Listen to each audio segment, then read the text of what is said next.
I'm so not ready. How's it going, everybody? Thanks for being here. I'm a little early. I know. If you noticed, I didn't, I think I set the calendar to say noon we would start. At least that's what I just saw when I was getting ready to start. And I thought, oh, well, I feel like starting now. And I'm in charge. So we're going to start now. How's it going? Supposed to be getting severe storm. Oh, are you in the Midwest somewhere, Chris? Bummer.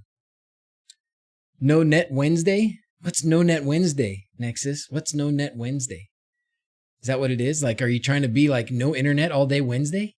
Oh, that sounds horrible. I am a little early, I know. You're on the East Coast, Chris. Oh, well, you're still getting that storm, right? I just saw something on the news about a big old storm. It's a great time for the Netherlands, just after dinner. Perfect time. Sit back. I remember as a kid, we used to watch MASH after dinner. We used to watch MASH. That was kind of how we knew dinner was over. So hot in Vegas. We never hit 100 in April before. Golly, 4 tracks. Golly. Are we actually going to collab with Paul Hibbert? I sure hope so. I kind of think we will. Because we've chatted about it a little. Well, I don't know. I mean, he's responded. He's acknowledged. He's certainly with. He did something with Reed. Rob's commenting on there. I think Paul hasn't been kind of in our little, I don't want to say he hasn't been in our little group, but he hasn't been in our little group. It's kind of been, me and Rob and a few others, and Paul's kind of doing his own thing, but he's now kind of mixed with Reed a little bit. And anyways, it'd be fun. I like Paul. I loved what he was talking about the other day in that last video. You don't have an agenda today. Freelance. I kind of don't. My worst nightmare, no internet. I'll tell you what I do have. Let's get this out of the way. Can we do that?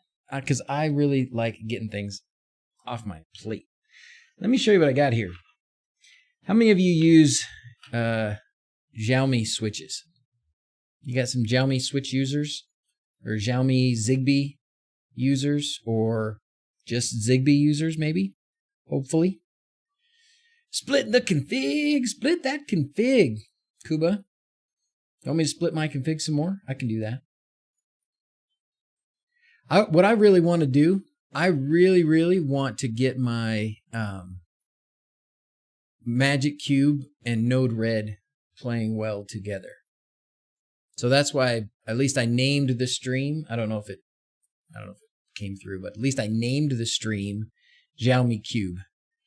You have one of the Xiaomi wireless, lots of ZigBee. Cool. Xiaomi motion switches and temp here, waiting for the cube. Oh, yeah. Have you bought one? Private Jackson? Have you want one? Have you bought one? Sorry. Do you want one? Yes, you do want one. You just said you did. I'm listening.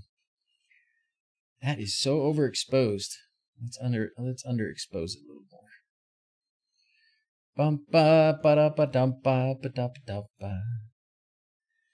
I would use ZigBee more. I'm sure that's what you meant.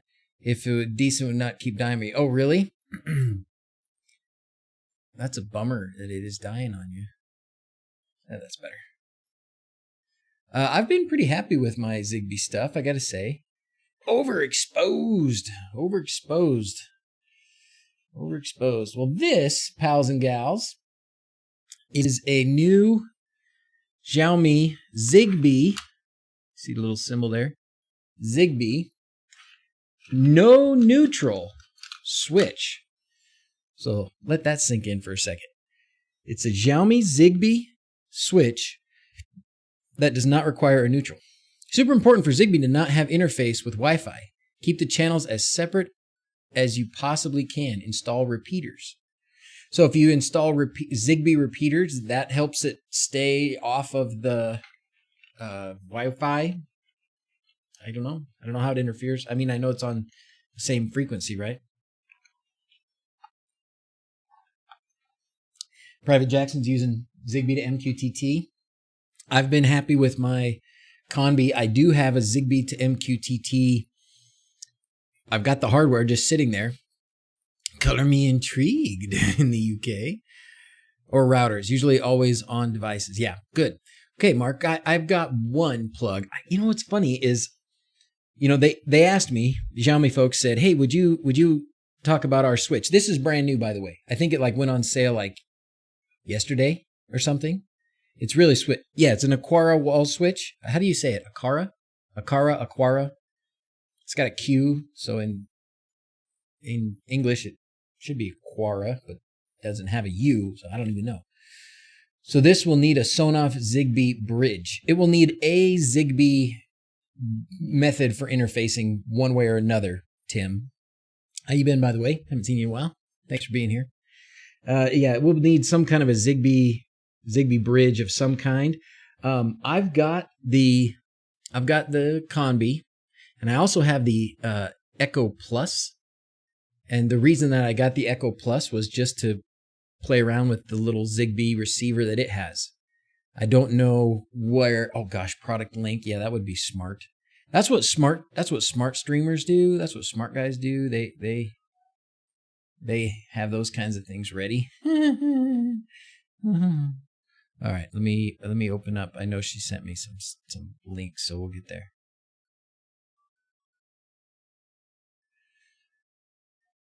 Oh, we're having some kind of a. What are we having?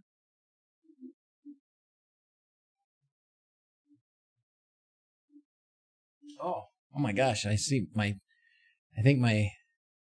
hear Lincoln Park blasting from my backyard. I don't know who's doing it. Hopefully not my little girls. I like Lincoln Park. Don't get me wrong, but 7 and 9-year-old little girls screaming at Lincoln Park kind of worries me. All right, Aqara, here we go.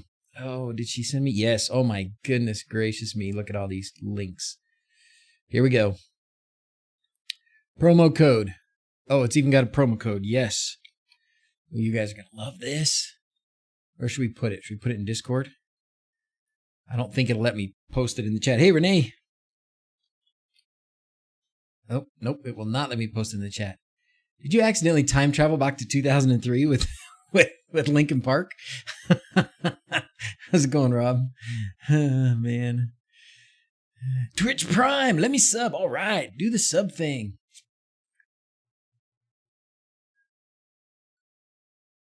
Trying to listen to what they're listening to. In the end, it doesn't even matter, does it?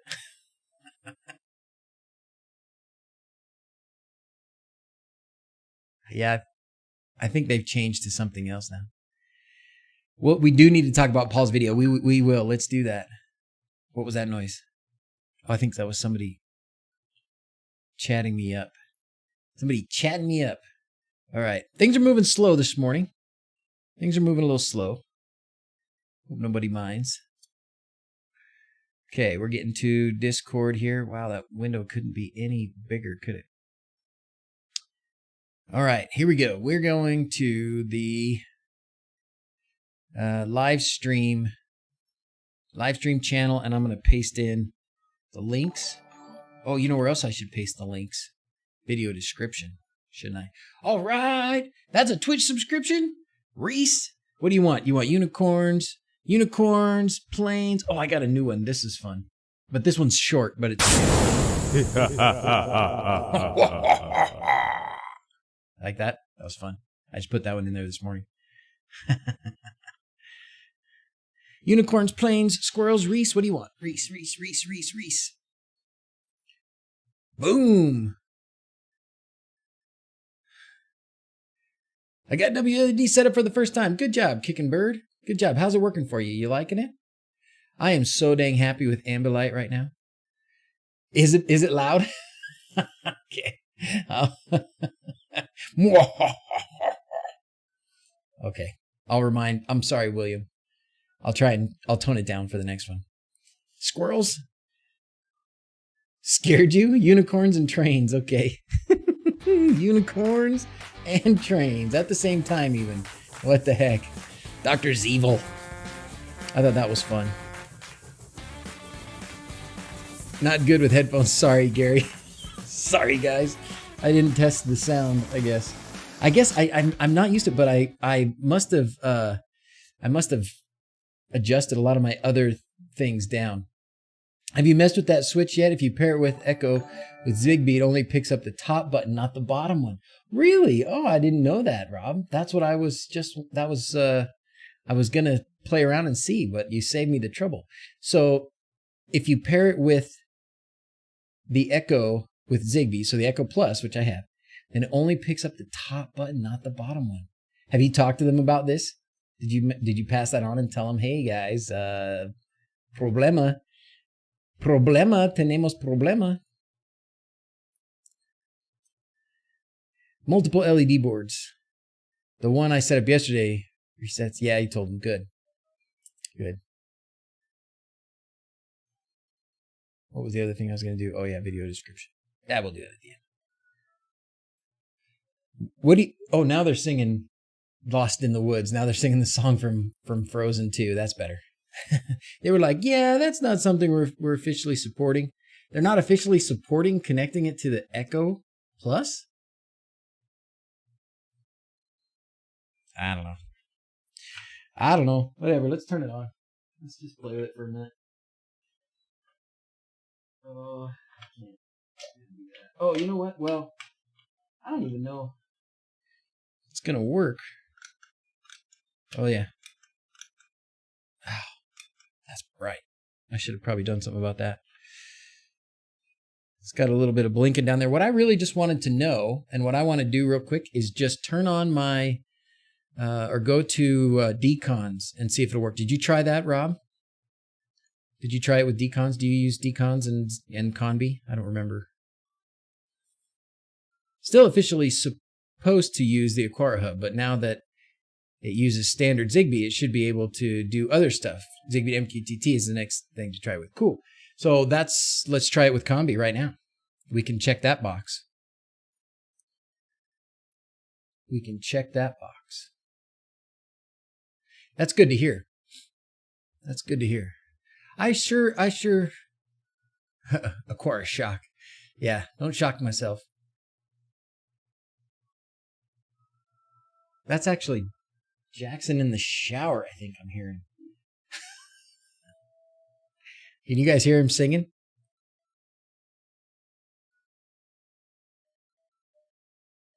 Anyways, maybe he's not in the shower. I don't know what he's doing. I don't know what he's doing. I hear singing out there. All right, let's see. Let's go to Deconz. Bring, bring. All right, Angelo, thank you. We should do some of this.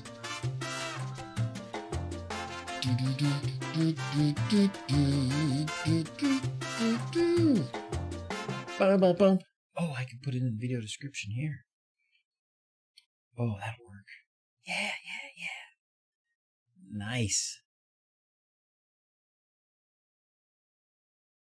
Title updated? Okay, maybe that worked. Close all that. All right, Deconz. Let's see what we got. Password. Oh, crap. Oh, good. Because I wasn't sure what the password was. Can't see. Where's Blade? Oh. Sorry. There's Blade. Make sure my lamp is working. Yep, it's working. I'm late. How can you get notifications of the stream? Oh man. There's a few different ways. Farhan, there's a bot in Discord that'll give you notifications. You can use the Twitch integration in Home Assistant. You can use the Google Calendar and set an announcement or whatever you want to call it, notification separately from everything. But the YouTube bell, there you go, Reese, YouTube bell should work. All right, let's see what we got here. It's been a while since I played with this. Can't remember how to do this. Okay, we're gonna go, I thought it was edit. Yeah. Scene, manage, light, schedule, switch editor. Let's see. Switches probably.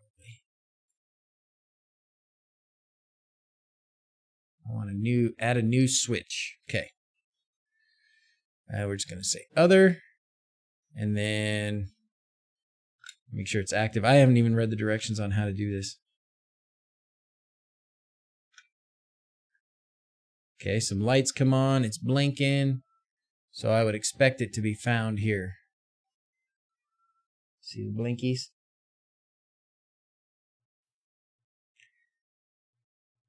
Oh, it said it would flat. It said, we'll give it a minute. That's not promising. Usually shows up pretty fast. Tell the YouTube viewers to watch on Twitch. Yeah, watch on Twitch. And mute the tab if they're on a PC for the Twitch partner thing. There you go. Yeah, we got to get the, push it again. Okay. Trying to get up to 75 on Twitch. If we can average 75 viewers on Twitch. Okay, it clicked. Oh, you know what? You know why it's so dark in here? I don't have my lights on. Still no good. Oh! Ow. I don't think it's going to work.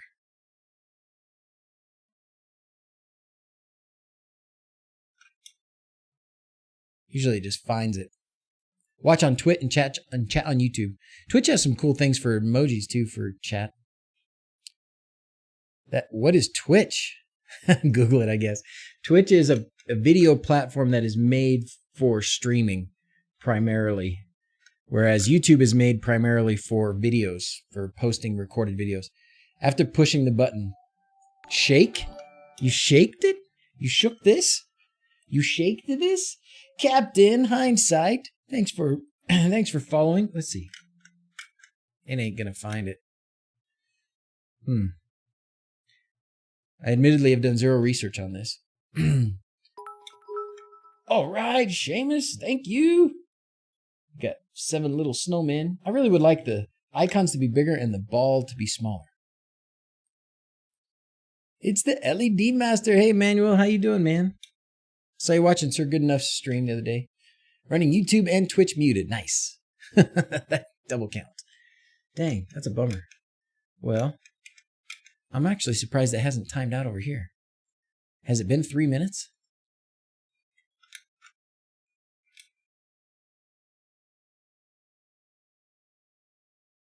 That's too bad.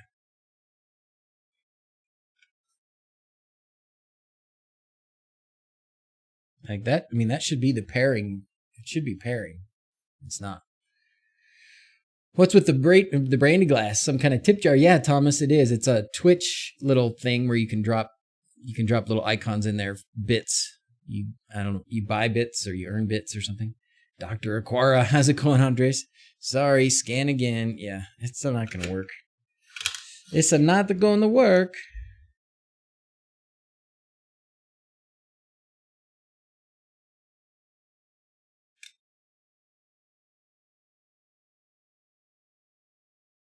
I'm just going to hold it longer.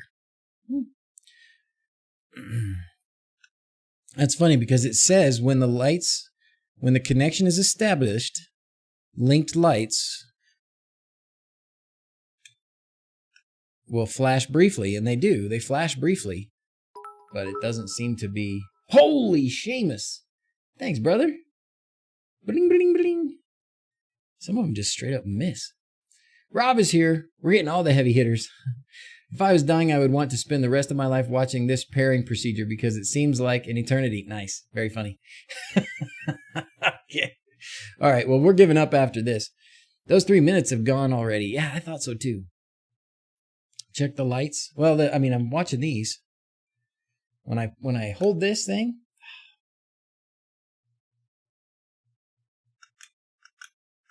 4 or 5 short presses. Have you tried this Xiaomi switch, Frank? This is the new Xiaomi no neutral ZigBee switch. I should just read the instructions. I'm just mashing on buttons here. When I hold it down, it does start to flash. Turns red, turns blue, starts to flash.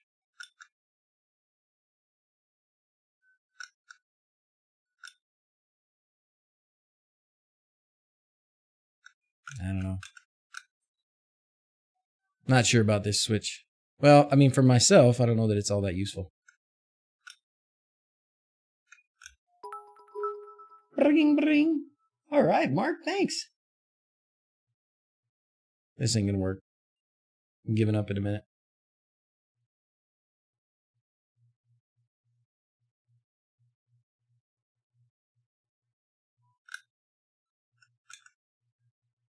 Nothing, nothing, nothing. Red light, blue light.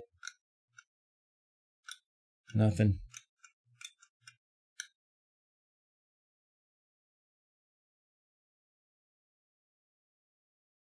There's no reason why it wouldn't. Everyone's saying to try it as a light, not a switch. Okay.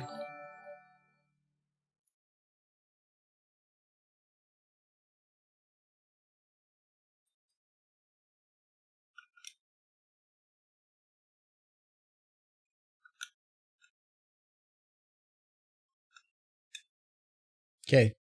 It did the blinking. So if this is going to find it, it's blinking blue. So if it's going to find it, it should find it. It's actually blinking blue longer than usual. Maybe this would work. All right, Kojo, thank you very much. We haven't done anything for a minute. Let's do some unicorns. Now it says searching for lights. This will take less than a minute. Okay, we'll let it do its thing. In combi at a light. The Xiaomi stuff from the official seller on AliExpress.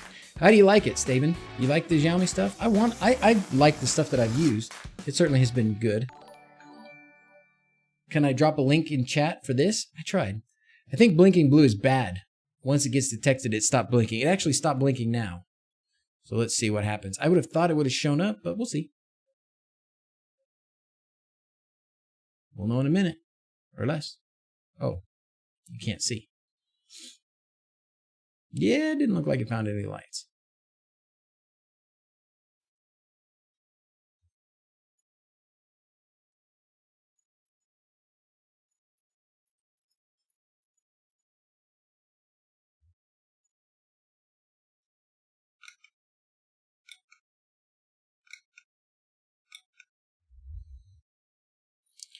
For Pete's sake.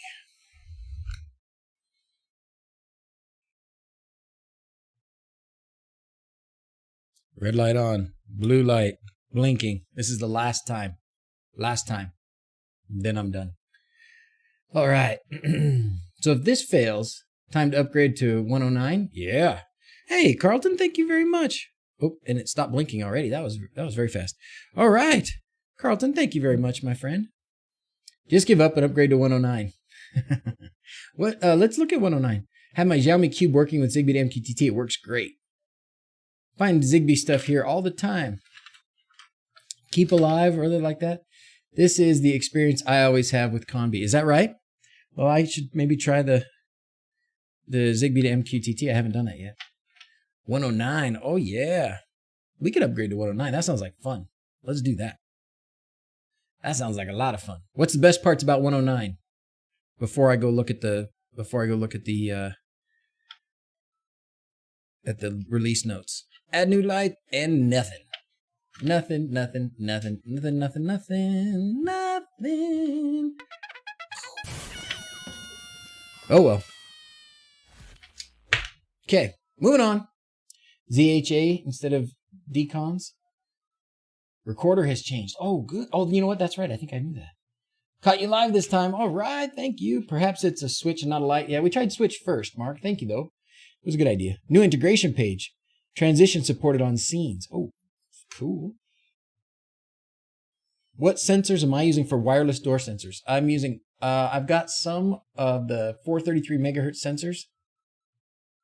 And that's it. Those are the ones I use. I have ZigBee. I have a couple ZigBee ones, but I just don't. I haven't used them. Okay, that's it. We're done. We're done with that.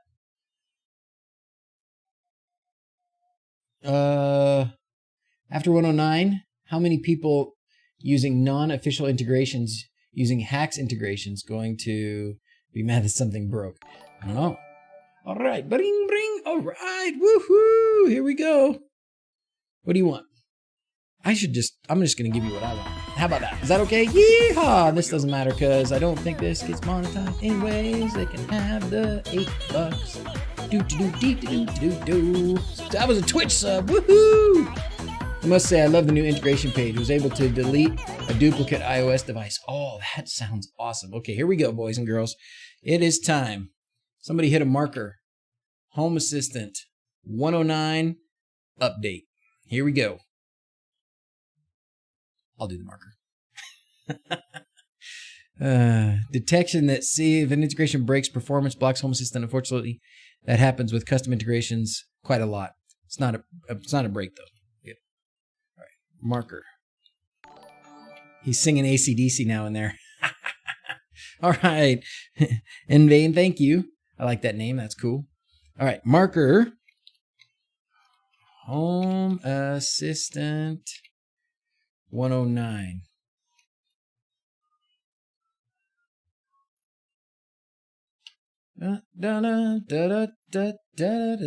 Okay, here we go. Let's read the release notes real quick. All right, we got a few new things.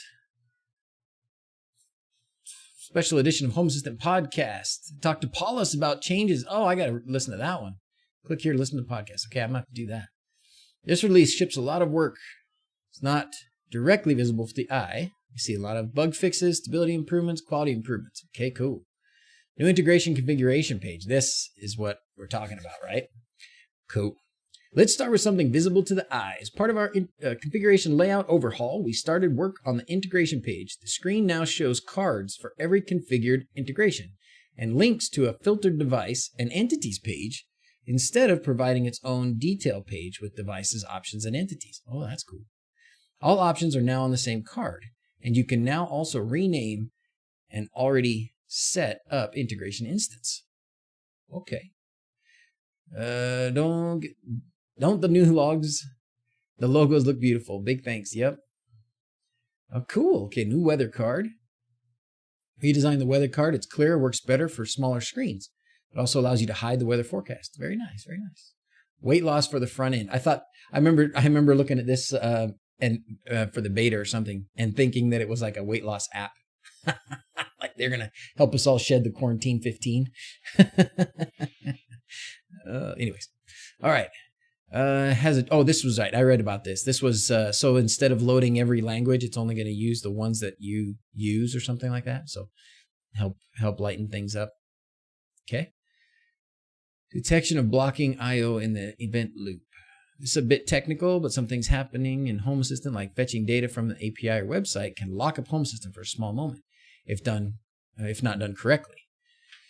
Until now, it's been hard to detect. This release adds logic to the core of Home Assistant that is able to detect if an integration does one of those blocking calls and writes a message to the logs. Okay, cool. So this is a nice thing that's happening behind the scenes.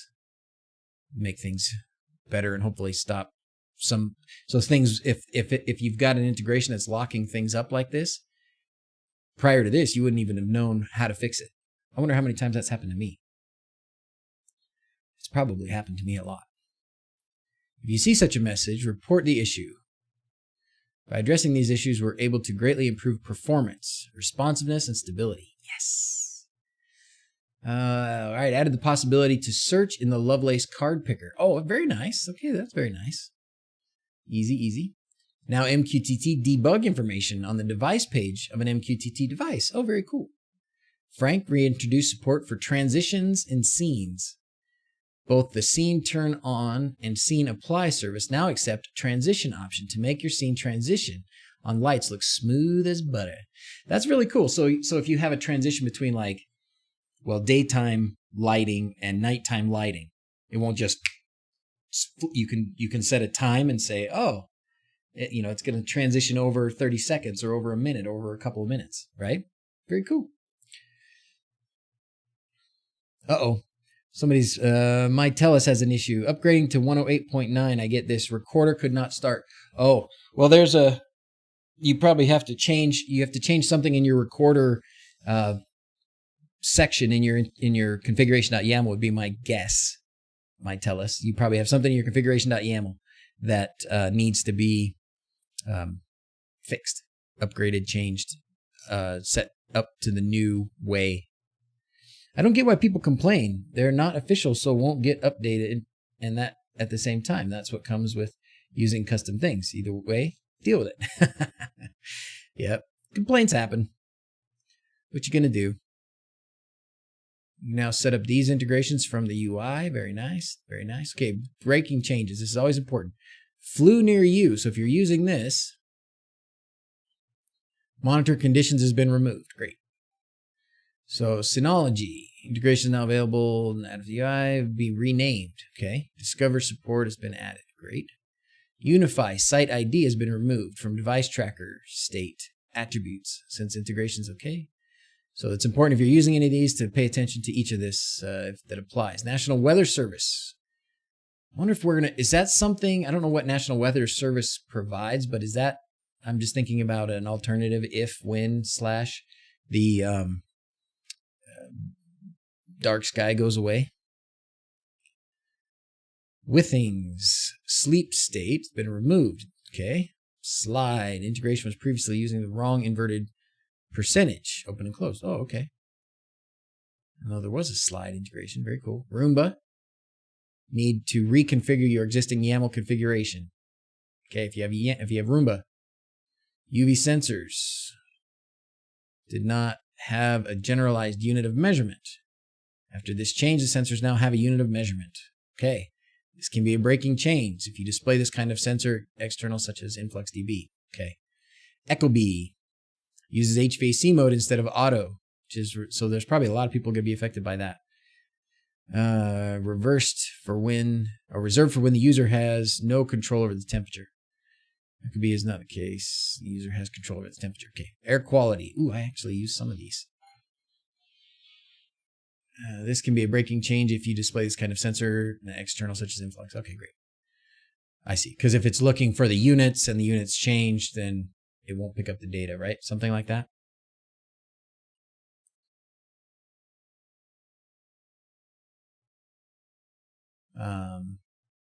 Configuration of new instances will only be possible through integration due to lack of Bravia.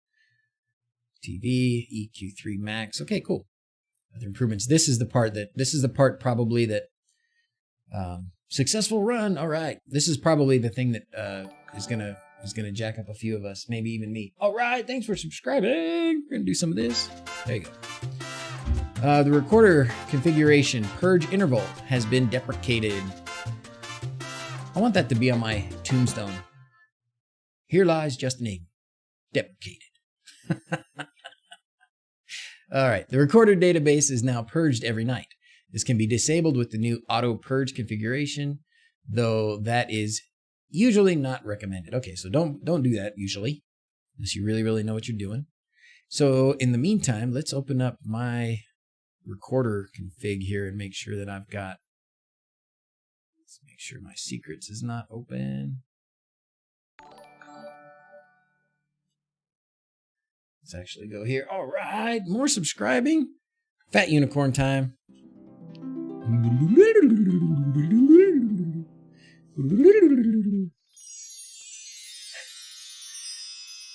The recorder change doesn't break the upgrade. Okay, cool. Well, either way, I think I already changed it. I don't think I have. Packages, integrations, recorder.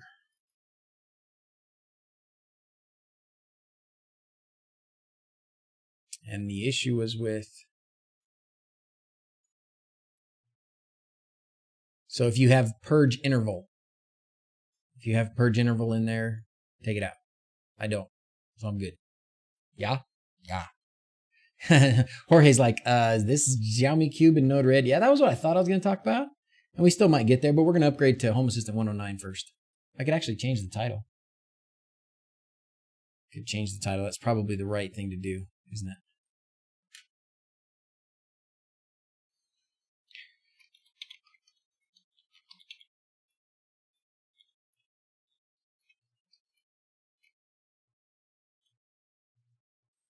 Oh, that should do it. And then we'll do NodeRed. Because I actually want to do this anyways. I mean, I want to do NodeRed too, but all right. There are a couple things we can do to make sure we're not going to break something, right? I'm trying to remember what my add-ons were that do that. There's a sensor. We can go here, and we can find, I think it's called potential breaking changes. Yes. Oops. Okay, we can look at this, and it says there are 4 potential breaking changes. Component recorder, purge record database at night. Okay, we already kind of covered that just now. Component home assistant. Patch HTTP client. Do event loop. I don't know. I don't understand that. I don't know what that might mean. Pushetta integration. I don't know what that might mean. Remove Yahoo weather. Okay. Well, those don't sound like things that are going to affect me. So let's do it. Okay. Update. What's the worst thing that could happen? Right? What's the worst thing that could happen? Is it just me or is the stream stuttering? Might be me. Hey, we're at 64 on Twitch. Thank you guys. Keep it going. Let's get that average up. No stutter? Good, good. He loves NodeRed. Blade will be happy. Hey, what's going on, Fi? How you doing, man? Father time. Boom. Trying to get Paul Hibbert to switch to Home Assistant. I think Paul might find some use in it. I think Paul's doesn't seem to me to be interested in getting in and tweaking and tinkering with some things like we are. He wants things sort of out of the box to work. I can't blame him. But I think, especially with what he just was complaining about with the if this then that being taken away and not having a way to integrate his different devices, Home Assistant makes a ton of sense. I would be very interested to see his experience with Home Assistant, because he would be a guy who would tell you like it is. First of all, he's not going to say, well, I think Home Assistant's great, if he doesn't, right? So he's going to say, this was really hard to use, or this didn't make sense to me. And he'll be very honest. You got to love that. At the same time, I think he'll probably find some things that he really likes. So he wants his Tuya devices to switch his Philips lights. And without if this then that, he can't do that. But with Home Assistant, he can. Very easy. At the same time, I wonder why he wouldn't just use Amazon Echo as well to bring them together, because I'm pretty sure you could do that. But anyways, if this then that is kind of crappy. Anyways, it's kind of crappy. I've tried it for a few things and it just never really works very well. But I guess it works for him. It must work for some people. We'll be bye-bye an eWeLink free version also someday. I'm not surprised. So I recall, and Rob, you've probably had more conversations with him about this than me, but Dimitar, who is the guy, Shelly, he's the Shelly guy. It's his company that makes the Shelly devices.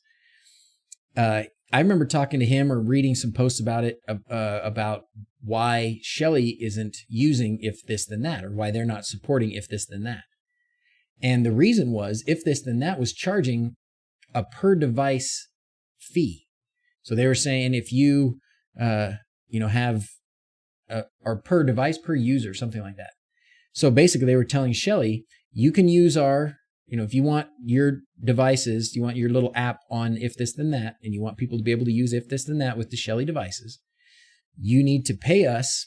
And it wasn't small, but it wasn't insignificant. I mean, it was like 50, I want to say it was like 50 cents or something like that. And I don't know if it was a month or whatever, but regardless of whether or not people were using it, was my understanding. So like for everybody who bought a Shelly, they had to pay if this then that, even though most people that bought the Shelly weren't going to use if this then that.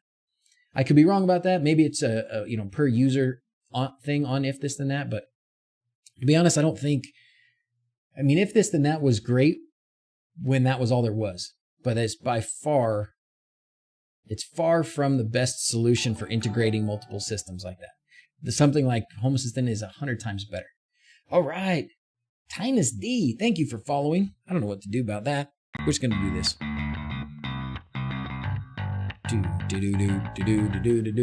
So what else do you guys think? Yeah, Tuya said that service cost is why they're removing if this then that support. Exactly. And then Paul made a bit of a jump from they're taking away if this then that to, someday they're going to take away all third-party integration. That would mean taking away Google Home integration and Amazon Echo integration. That would be like financial suicide, right? If they take away the ability for their devices to work with the two obviously biggest players in the game, that would be suicide. That would be ridiculous. And I don't think, you guys can tell me if I'm wrong, but once you put your app on Amazon Echo or Google Home, I mean, well, you don't even have to pay to put it up there, right? I mean, Home Assistant has one. So we don't have to, I don't think you don't have to pay to put it up there. But what you probably have to pay for is this, right? You want that on your box? That's going to cost you, right? But it's worth it, because when people go to buy something like this, that's what they look for. They're going to look for that. And they're going to say, oh, okay, I've got She Who Shall Not Be Named. That's what I'm going to, so then this will work for me. And that's great. And that's what I use as my thing, my system to bring things together. So anyways, does that make sense? I can see companies removing support for smaller integrations. Sure.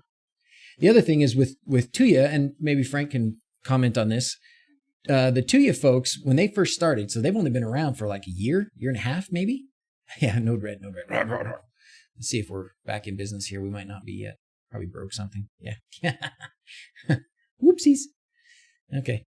The Tuya guys were very interested in integrating with Home Assistant, right? They're having their API and letting Home Assistant integrate with the Tuya devices, even though it was, it's cloud-based. So your Home Assistant instance connects to their servers so that it can control your switches, but it still works, and it works really well. The way that, in Blade or whoever else wants to turn on this light to get my attention, this light is Tuya, and it's running the Tuya software. I never opened up the lamp at all. It's running the base Tuya software. I paired it with the app, and then I've got the integration in Home Assistant, and that's how this light turns on and off through Home Assistant and through webhooks and all that stuff. It doesn't have anything to do with if this and that, and it's not something that I can imagine they would take away. Could they? Sure. But would they?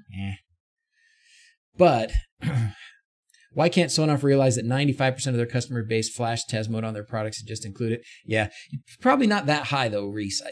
It's probably not that high. But yeah. Oh, this looks bad, guys. This looks bad.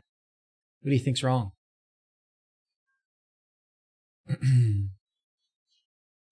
We need to change that to the flow so that it will give you pretty colors.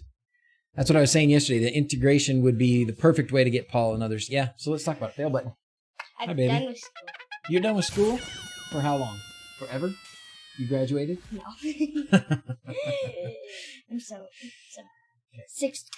No. You know what we need? I'm done with first grade. You know what we need? Dr. Pepper. Yeah. There's some in the fridge in there. If things are really wrong, just wait a bit longer. It'll roll back and Dad, fails. why do Okay. you need to do the cup? Oh, I don't know. Some people liked it, so I left it there. I don't need it. You mean that cup? Or you mean, why do I put my Dr. Pepper in a cup? No. I love Tasmota, but if they just add MQT like Shelly does, then I would only flash the weird stuff. You mean Tuya? If Tuya would add... There it is. Home Assistant's back. It's totally sugar-free, Steve. I am a total sugar-free dude. Total sugar-free. Little stealthy ninjas.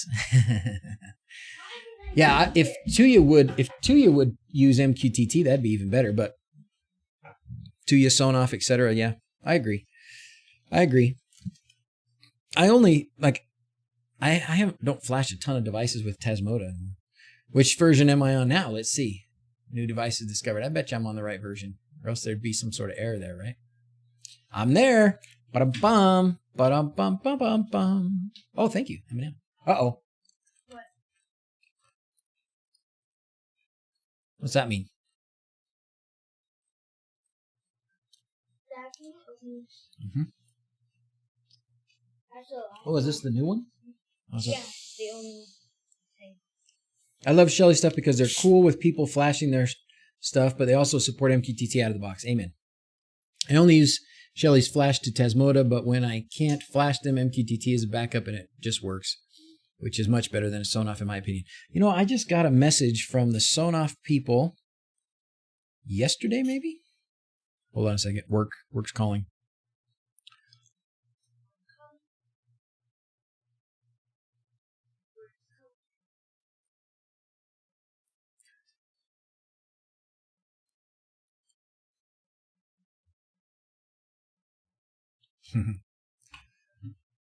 All right.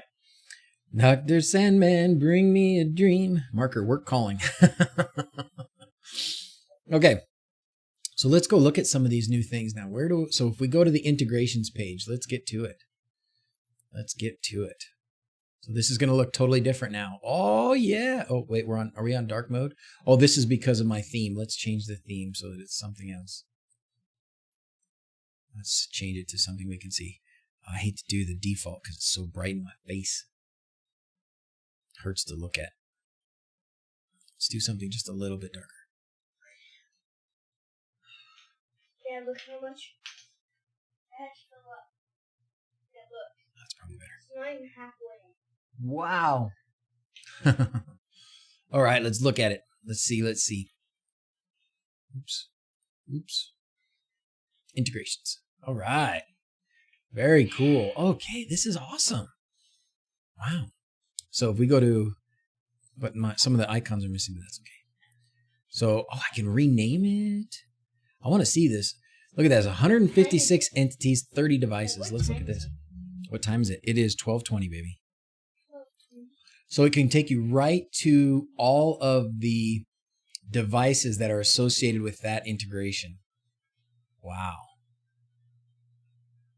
And I love this, by the way. This is very helpful. I've used this a few times where you go to a device. I think I'm accidentally. No, thank you, honey. Did you get some? Anyways, I've had some devices that get lost in automations. I don't know why they're turning on or why they're turning off. With this devices page, you can see, thank you, what's controlling it and why it's controlling something else. What's going on with this thing? I think it's just kind of wigging out, isn't it?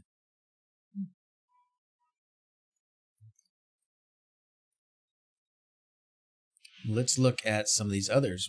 So there's one entity for all those numbers. Google Cast, 9 devices.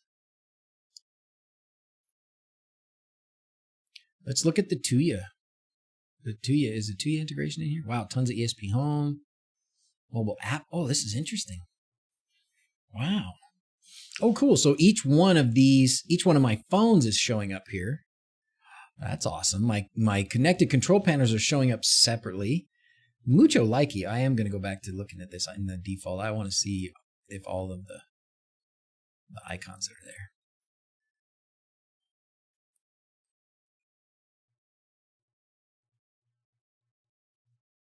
And each of the ESP Home devices is showing up. This is cool. I'm a fan. All my WLEDs are showing up. Nice. Mucho likey. How does that translate?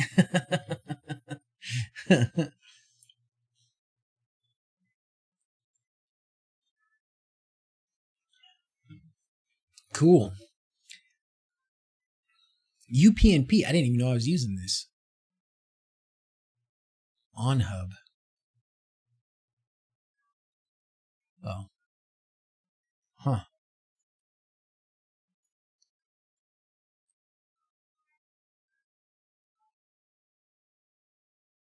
And you rename, so what do you rename? Name of the entity. Oh, the config entry. Sorry, edit the name of this config entry. That one needs a new name. Actually, let's just get rid of all this. Actually, let's just call it black. Can I use this symbol?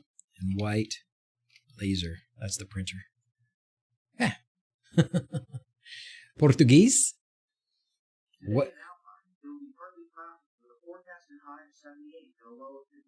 It's going to be warm today.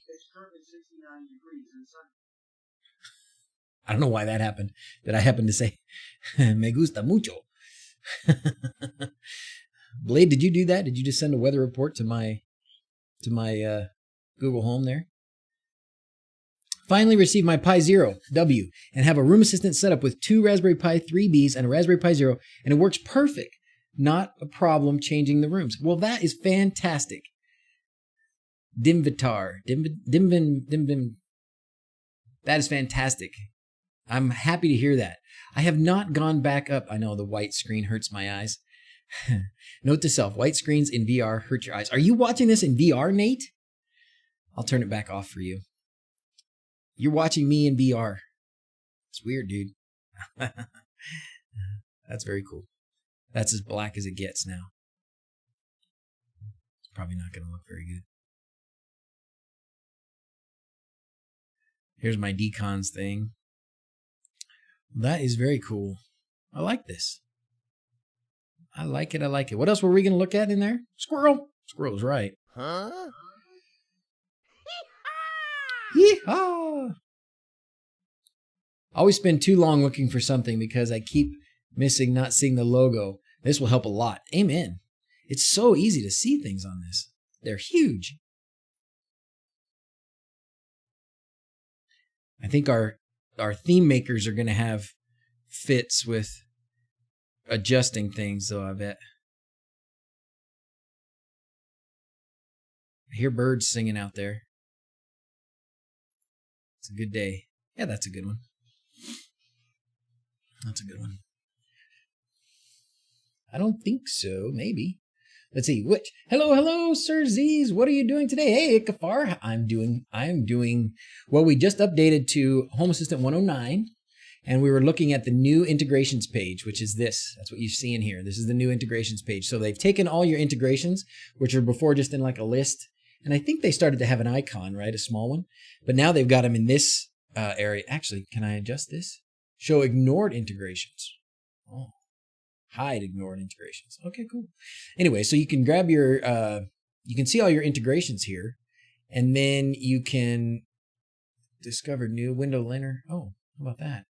Those aren't configured? That's interesting.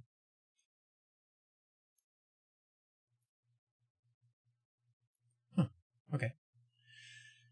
Anyways, you can go in here, like this was a good example, I think. You can see the devices, all the devices that are attached to it right there, which I guess you could do before, right, when you click the integration. So, filtered by integration, media player. Okay, cool. So very nice. Anyways, makes it pretty easy to see. And it was showing like, here's Home Assistant iOS. It shows my 5 devices, but here's mobile app. Shows my devices. It's got the community store. It shows a couple Rokus. Shows all my WLEDs. Spotify. My Shelly smart. Oh yeah, that's right. This is the Shelly integration that we used the other day. MQTT is here. Why do we only? So is this these devices? Are these the like auto discovered devices? Where do auto discovered MQTT devices live? What am I using instead of Tasmota? You asking me, Paul? I use Tasmota a lot. I use Tasmota, I use ESP Home a lot. And then I do have a few things, not very many, but I do have a few things that are Tuya that I didn't change the firmware on. And then I think I only have one Shelly that I haven't changed the firmware on. Config.storage core entities is where Steve thinks it is. Duct tape Sonoffs. It's electrical tape. It's electrical tape blade. Duct tape. Oh, no, I do need to get in there and get those out. I do feel bad about that sometimes still. Options under hacks integration. Let's look at hacks integrations. Hacks. Options. What's that? Enable experimental features. Enable debug. Yes. Let's do both of those things. Filter with country code. Oh, that's cool. What is my country code? US? US. I don't know that it matters, but we'll do it. Submit. Finish. Now what? Now, does that change what I see when I go to the community store?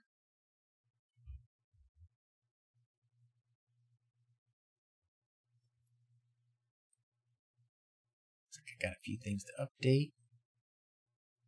It just looks like it's that when that little bar is going across there, it's like loading new things, right?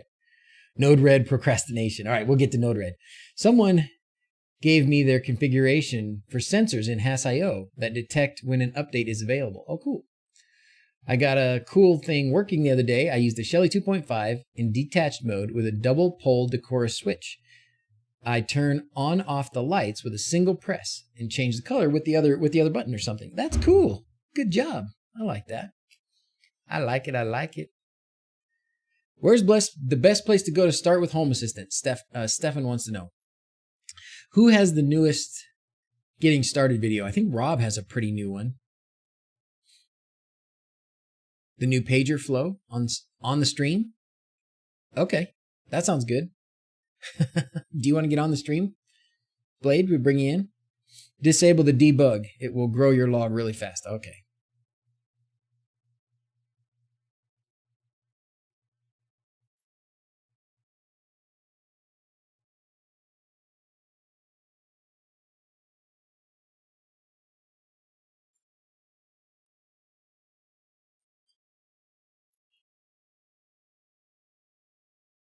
OneM Tech, he's the one that I would recommend. But, you know, it's Home Assistant changes. The install part hasn't probably changed very much.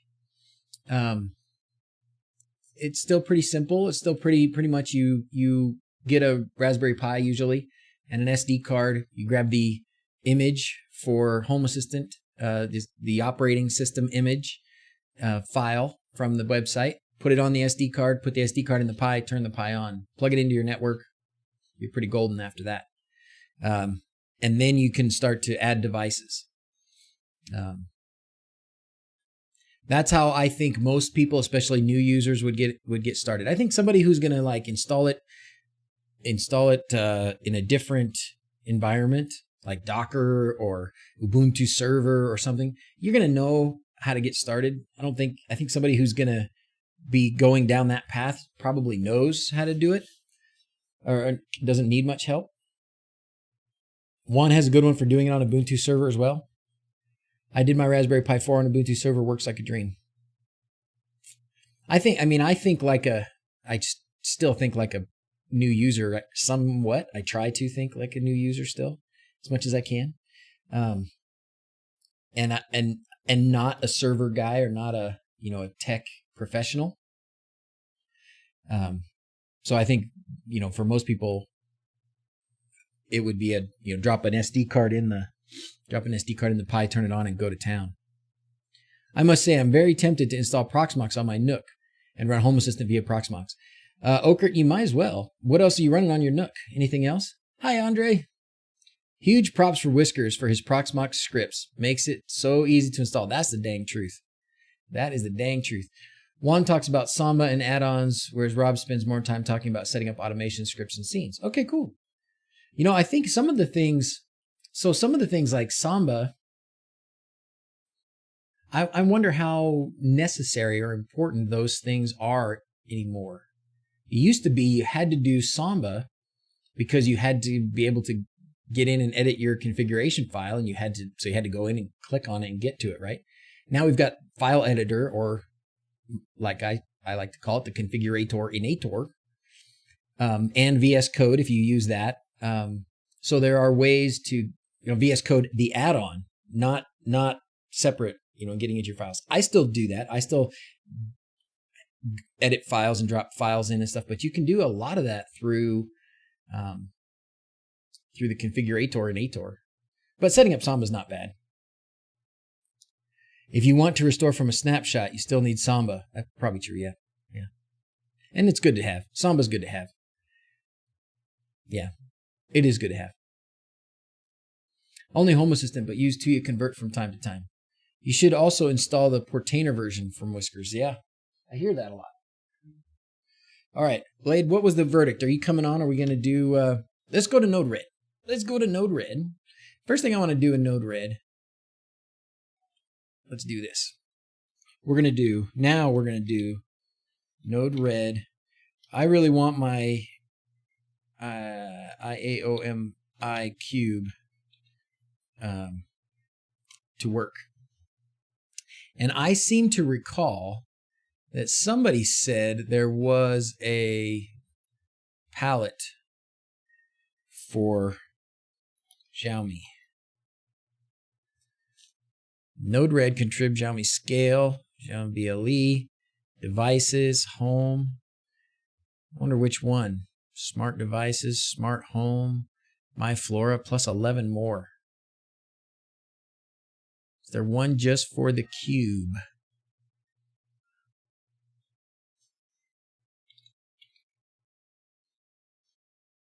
Max Cube, Xiaomi Milo. Why am I getting the weather report again? What did I say?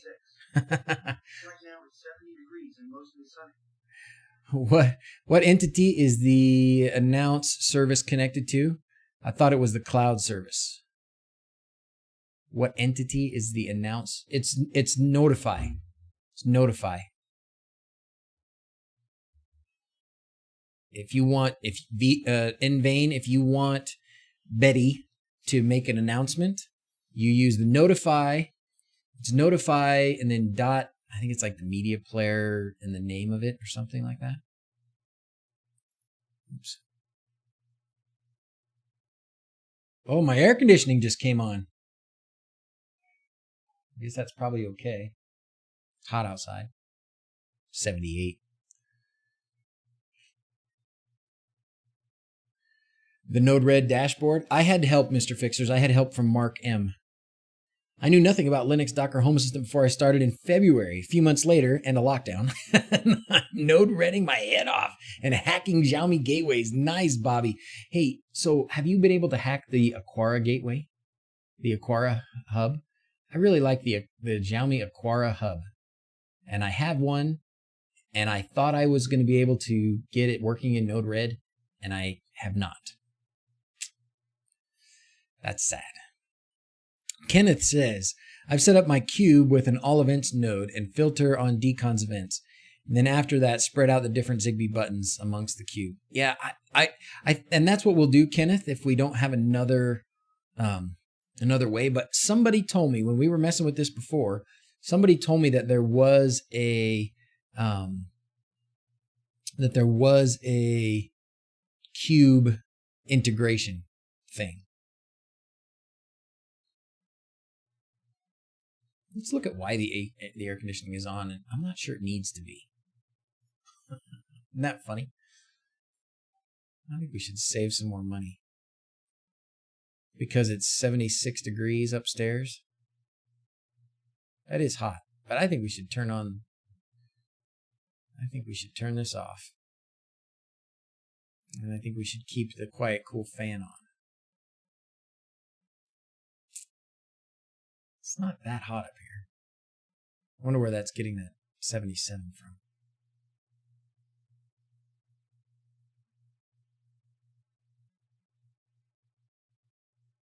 I'm distracted. So no official Shelly integration yet. There's a Shelly integration. I don't know, what official, but there's a Shelly integration.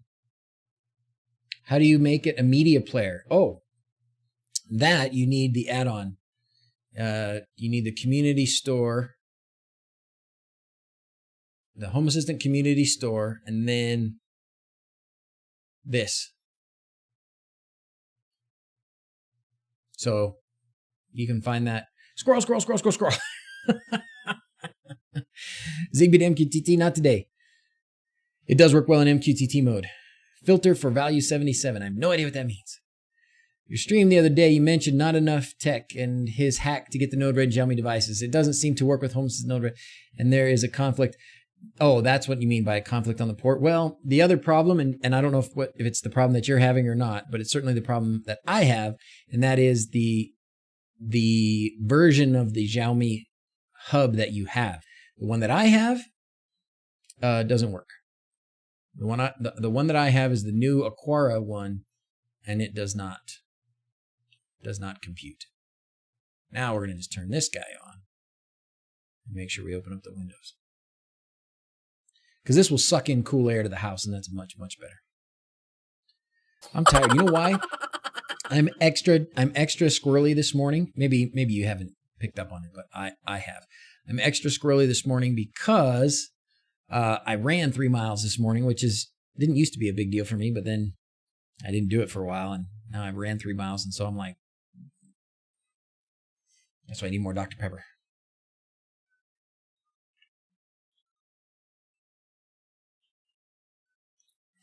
Jeff, is automations back to 0 lines? I don't know. I ran 3 miles. I know it's not really that far. I can't run 3 feet. Oh, 66. Go. I just got home from a 2-mile run. I swear I almost died.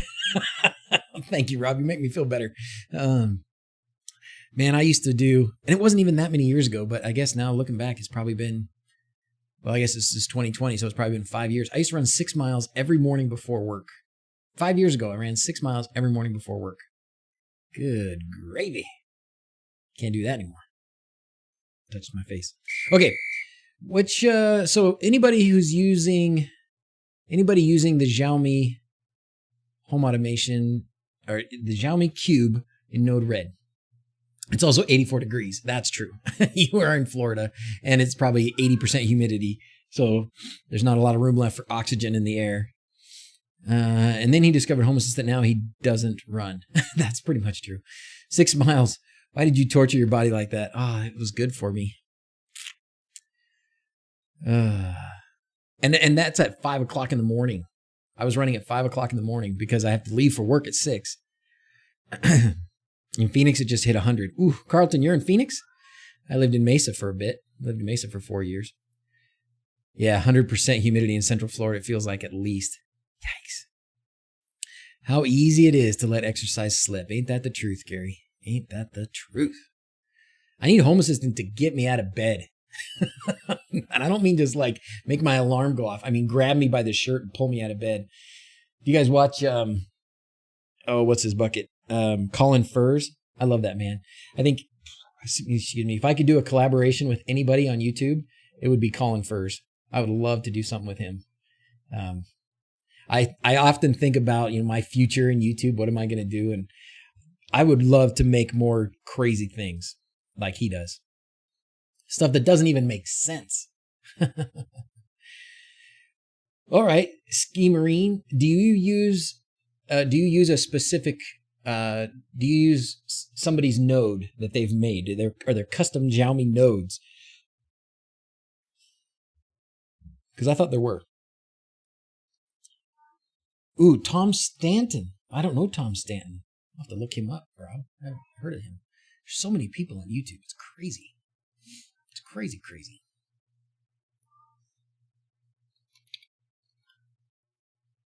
I guess Mark Rober is another one. I'll subscribe to him. Oh yeah, especially if he's doing batteries and motors and little machines. That's awesome.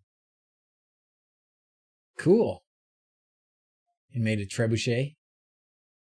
I have lots of syringes. Wow, he does do crazy stuff. He got a CNC. Nice. A wheelie cheat device. Oh, very cool. Very cool. All right, where were we? NodeRed. The real car guru. I want Colin's underground bunker. Doesn't everybody right now? Did you see his underground den video? I've seen all of its videos, I think. I do use the events tracking Deconz events. Okay. 3 people disliked. Probably because I said I was going to do the Xiaomi and NodeRed and I wasn't. Or I squirreled too much. The crazy Swede that built the rocket knife. Ooh, I don't know who that is. The hacksmith closer to you than Colin. The hacksmith probably is closer. I mean, I think he's in Toronto. I don't know where exactly the hacksmith is in Canada. He's in Canada. Canada is closer than the UK. Don't pick palette that had a recent update. At least you know it is still developed. Oh, that's a good. So here's a like this palette is a year old. So don't pick that one. This one's 3 years old, 4 years old. So don't pick those. Okay. What is this Max Cube? I want to look at them and see what they are before I install them. Can I do that? Somebody just did something, subscribe or something. So let's do this.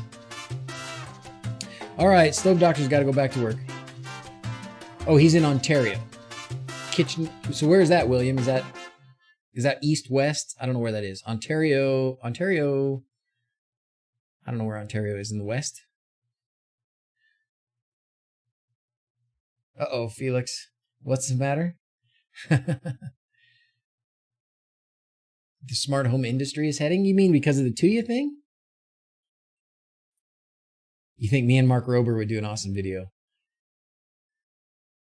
Press the arrow next to the name. Oh. Okay.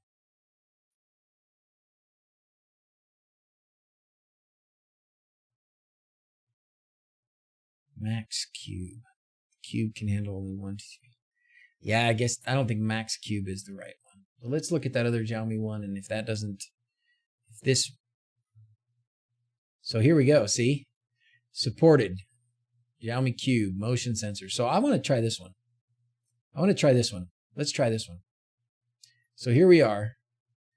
NodeRed Xiaomi Mio or Mi.io, I guess is what it is, and it's updated a month ago, so that's recent. Good, should be good enough. Yes, dear. Oh, thank you. Oh, you going swimming now? Not right now, But you're ready. Yeah. You want to look at your swimsuit on the TV? If this and that is crazy expensive, I'm not surprised till you dumped it. It's like $40,000 a year more plus per action fired for your service. There you go, Rob. So, yeah, I remember Dimitar talking about that when people were getting after him for not supporting if this then that. I remember him saying how expensive it was and how they would go out of business if they had to do it. So I can smell Toronto from here. Now there isn't anyone driving on the 401. Not to mention if that sucks and is super unreliable. Amen. Yes, this one does support the Magic Cube. She brought me up some banana bread. That was nice of her. Okay. Here we go. Cube. Let's just see what happens. I have so many flows that are just bouncing around. My NodeRed flows are more unorganized than my configuration. What did you miss about Kitchener? Kitchener? That is Kitchener is where the hacksmith is. That's what we talked about.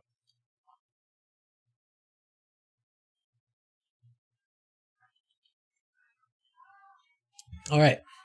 So I have here 2 Xiaomi cubes, and I can't remember which one is the new one and which one is the old one. This one looks like the old one. So this is probably still, yeah, this one's definitely the old one. This one is probably still. Yeah. Paul's got a different way of looking at it, right, Rob? He's not really trying to decloudify at all. Which is a good perspective, because I think there's a lot of smart home users that they're not interested in, or they're not aware, they're not concerned about those kinds of attachments, right? Yeah. Just set up Nabukasa, but then the Aqara temp sensor is passed to Google. I can't see what the temp is. Should a temp sensor be a sensor type or something else?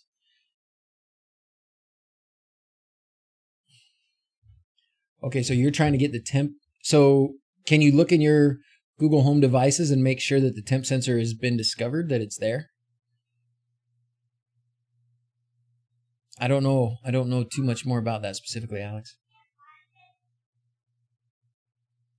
They were gone. Everything works, but can't see any of the already set up integrations. Okay. Anyways, let's just do this. Can we see what's going on inside here? Name, device. Oh, interesting. There's nothing here. Cube. Old. Okay. Has anybody used this before? Outputs. Oh, I was hoping that we could get, like, if I just shake the cube, that this thing would recognize it. But if it's not, I can't link it to my cube anyhow. Maybe it's because it says it's not enabled. Now it's disabled. Now it's enabled.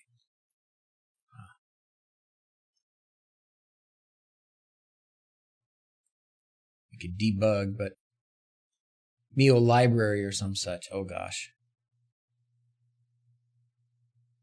Aqara temp sensor does not work with Google Home, for my knowledge. Oh, there you go. Mathis is telling you. Sorry. Can you tell me more why you use NodeRed with Home Assistant? Paul says. NodeRed is another way to make automations or have things interact or have triggers lead to responses. So in Home Assistant, you write automations, or you can set scenes, or you can write scripts. And those things, those three categories, something happens, you activate the scene or the script, or a trigger happens in an automation, and that leads to some result. Some lights come on, some lights go off, some sounds are made, some things change. NodeRed does that as well, but it does it in some ways easier. It's visual, but it's only visual on the surface. Like we get I think we get lulled into thinking it's easy because it looks like this, but inside of a lot of these things is a lot of work, right? So it's not like there's no coding involved in NodeRed. It just makes it so then you can kind of reuse this whole bit. And there are other ways that you can get NodeRed to interact with things. Like NodeRed can interact directly with Amazon Echo and other services. You could use NodeRed as your whole smart home and nothing else. You don't have to have Home Assistant with NodeRed. It just also works, and in some cases it's easier. And Jordan has a point. It's easier to debug. Rob says you can work with NodeRed without function nodes, but you'll need a lot more nodes. Yeah. So this is a function node. This is what Rob's talking about. And this is a lot of this coding stuff inside here. So you don't need to use this, but this would just end up being several other nodes instead, which is possible too. NodeRed won't work directly with Google Home. Yeah. As far as I know. NodeRed is the new if this then that. Oh, it's a bit better. And it's not cloud. It's all local. Well, not all local. I guess it probably could connect to some cloud stuff. I don't really know. If you mean if this, then that. It is like an if this, then that. Like if this, then that is a term that they shortened it, and we just keep saying it long ways. Ift. I guess we should say ift. But yeah, that's the process. If something happens, then something else happens. So if this happens, then that happens. That's an automation. That's a NodeRed flow. That's an ift, whatever they call them, an app, right? Yeah, don't compare NodeRed with if this then that. If this and that is not anything like NodeRed. It's local and fault tolerant. It's much more controllable. Is there a NodeRed repository of Home Assistant flows that people can draw from?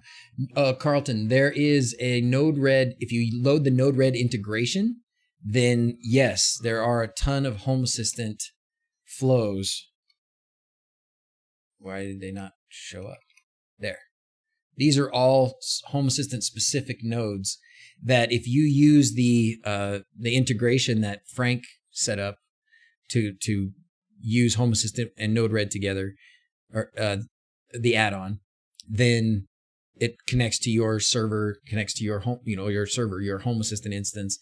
And like if I do an entity and I go in here and it's connected to my Home Assistant here, then I can find, I probably picked a bad example, but it will show all of my, I did pick a bad example.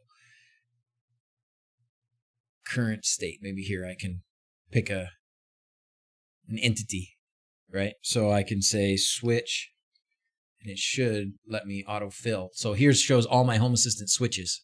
They're all available right there.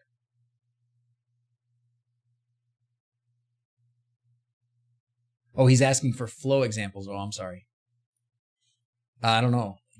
Who has flow examples available? Does anybody put flow examples out there? You don't want my flow examples. I mean, I think I've posted a couple things, but it's only been things that other people have helped me with. I'm a NodeRed infant, right? I think I've made maybe 2 flows of my own, and they look about as complicated as this one here on the screen. It's like 3 nodes, and that's it. Why not tap into Home Assistant state events from NodeRed? Deconz probably gives you the cube entities in Home Assistant. Oh, good question. Good question. Well, I was hoping that we could I was hoping that there was a node for the cube. But if there's not, then that's fine. So, all right. Let's get the cube working here. What did we do before? Creates an entity which can be manipulated from this node. So we want an event. However, provides some advanced functionality around common automation cases. Outputs state changed events types sent from Home Assistant. Yeah. State changed event type. Listens for all types of events. The ability to filter one type of event. Yeah. That's right. Event type. Isn't it, what's the event type? It's Deconz. I thought it was Deconz. But apparently it's not. Let's look in here. I have to look in Home Assistant because I don't know.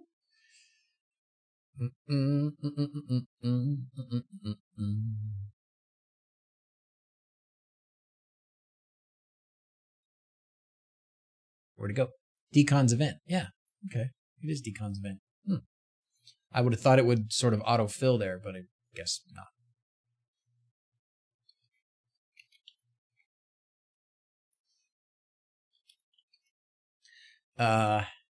So now what if I you guys can scream at me, or if anybody wants to join me on the stream, that's great. We want to debug. There's probably a faster way to do this too. We want to debug, and we want to just know what this, every time there's a output, right? We want to know it all. I just change this to complete message object to the debug window. How am I doing, Blade? Rob, how am I doing on my, where's my debug window? It's hiding over here? Yeah, there it is. Debug. Okay, great. Deploy. Confirm. Now, let's just see what happens if I do something with this cube. Will that work? No. Device identifier not specified. Where? All right, Blade, come on. Let's do it. Let's do it.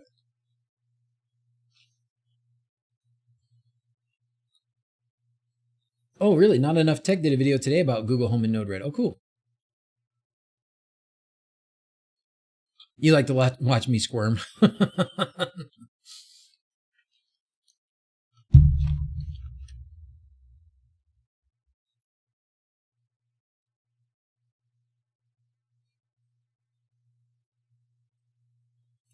All right, we're doing this. We're doing this. We're doing this. Oh, sorry, you've been telling me you're ready to go.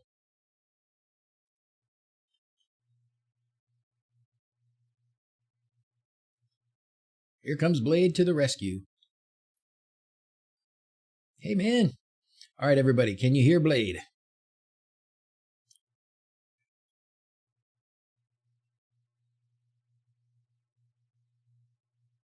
Well, wait a second. No, they say no. They say no. They say no. All right. All right. So you can say whatever you want now. Hold on. Give me a second. I'll tell you when to try again, because I know what I need to do. I need to mess with this auto mixer.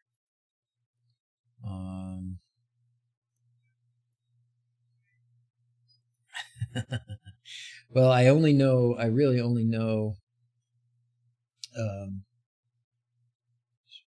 this one, I think. All right, give him a talk now. All right, can everybody hear me now? I bet they can. Can I keep on talking? Anything? Yes. Yes, I hear some yeses. Hear ya. Very okay. Quiet. Very quiet? Okay, we can change that.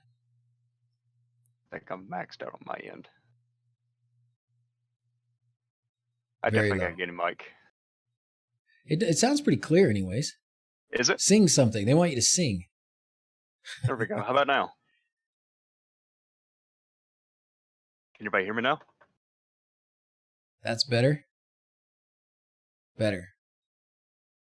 Better. Okay. We'll go up a little bit more. Hear him clearly. Very good. Okay. Held a message for hostility. Ooh. I'm going to share my screen. And okay, that's working great. Oh, all right. Okay. So you shared your screen? Right. So this is how I do it. I don't use any third-party nodes. So you were on the right track. I use the events all. So I'm not filtering by Deconz. Just I don't do it that way. I'm sure there are some people that probably do it that way. But I do events all. So I leave that blank, which that gives you a warning saying it might overload your system. I ignore that. It's kind of like wrapping a phone up in duct tape. What? It's electrical tape. It's completely resistant to conduction. Okay. So then what I do is I actually filter by payload.entity ID. So my Deconz, like this one must be a door sensor or something like that. I'm looking for that door sensor in my flow right here. Does that make sense? So back up. Okay. So you've got the events node, and the events node you're just saying you're not even saying anything that's Deconz. You're just saying anything. Anything. If HA puts out a message, it captures it and says, "Okay, here you go." I could see how that could get a little bit thick. Right. Messages. Okay. Yep. But you don't care because you're a honey badger. Okay. Right. So then we go to the switch, and so in the switch is where you listen for a specific entity. So I'm not sure what your cube is. I'm sure your cube has an entity ID in Home Assistant. It didn't before, but it might now, because I think there was something that changed about that. And I'm trying to remember. I think in Deconz there was a change with the cube, I thought. I can't remember now. I never did finish. I need to buy the cube. That way I can troubleshoot. You don't have a cube? I do not have a cube. Oh, man. You were missing out. I love the whole Aqara brand. I got their door sensors, temperature sensors, motion sensors. I don't have a cube. That's very, very sad to say. Hey, there's a new light here. Oh, I wonder if that's your switch. I wonder if that's the one. Oh, well. All right. I don't remember what in here.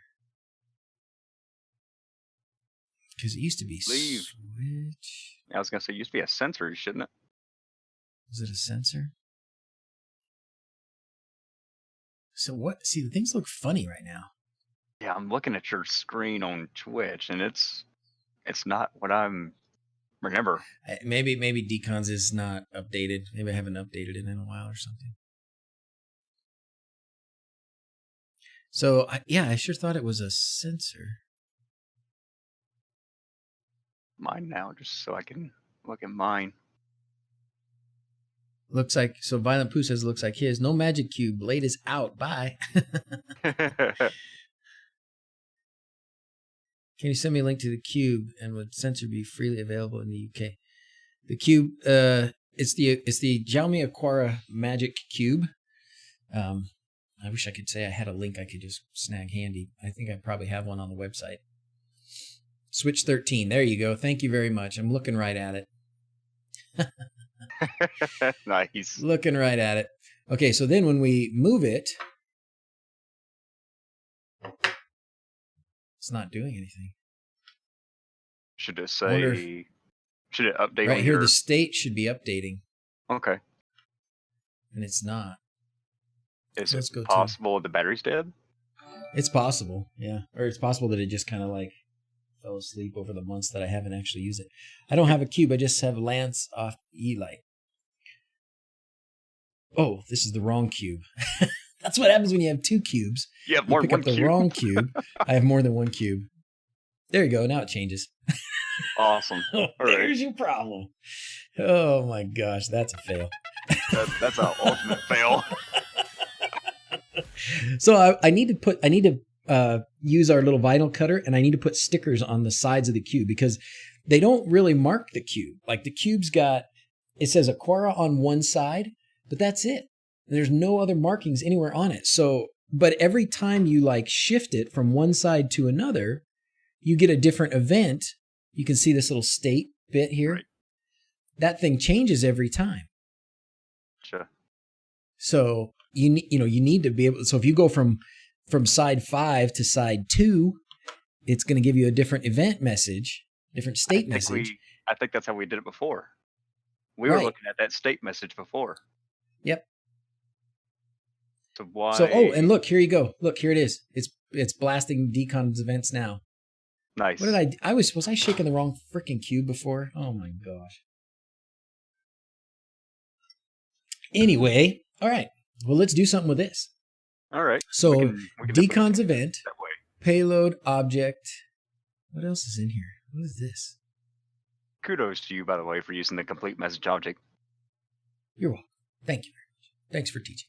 Complete message object. I figured it out. I mean, you taught me. I've had others teach me too, but anyways, you're the best. Exists. Yeah, yes. Problem between the keyboard and the chair. Always. All right. So now what do we want to do? We want this cube to trigger some things. We want to know what the different messages are. Right. So you should be able to expand one of your debug tabs, and you should see the message somewhere. There it is. This event. That's what changes every time. So it's switch 14, and that's the entity, switch 14. Okay. And but the event is 204. So 2004. Hovering over the switch 14, you'll see like 3 little buttons on the right side. You want to click the one that says copy path. Copy path. Got it. Yep. And now we're going to throw in a switch. Okay. And for the property, we're going to paste whatever it copied. Property. Do we need to change the message, or we need to? We're going to do the message in the next switch. This was going to be like a 2-switch scenario. Okay. So what do I put? I leave this as message payload, and I just paste in that. You're going to delete copied payload, and you're just going to paste whatever it found. It'll probably end up being payload dot something. Payload dot event ID. Gotcha. And now on the string, you're just going to put switch underscore 14. Okay. This way, you shake the wrong cube, it won't do anything. Oh, okay. So let's make sure we name this correctly. So this is the old cube. Now, drop in another switch. Or actually, let's not drop in another switch yet. Let's go back to our debug tab and do the same thing for the event. Right. So we're going to copy the path. Okay. Right. And now we're going to put in a switch for that. Correct. Oh my gosh, I'm getting it. See? You don't need to name me on here. I do. I'd be floundering around so bad. Rob would be just rolling on the floor, giggling, watching me squirm. And Amazon will receive like 100 orders for monitors in the same day. Okay, let's see. So now here's the tricky part about. Here's this very tricky part about this cube is that because it triggers on these events with these funky little codes, I remember figuring out what those events were, how they did them. All right, Tech Turtle, subscribe. Thank you. You should get some airplanes. If you want something different, Tech Turtle, just let me know. Means you rotate it. That's right. That's what I was just about to say, Private Jackson. You're exactly right. Code 2004 means you rotated it from side 2 to side 4. So this switch would have to be, I'd want to call it side 2. Well, is that what I want? Do I want each? Do I want an each? Depend on what you want to do. Individual switch? Oh, I think I want. I don't think I want each individual switch to be a specific motion.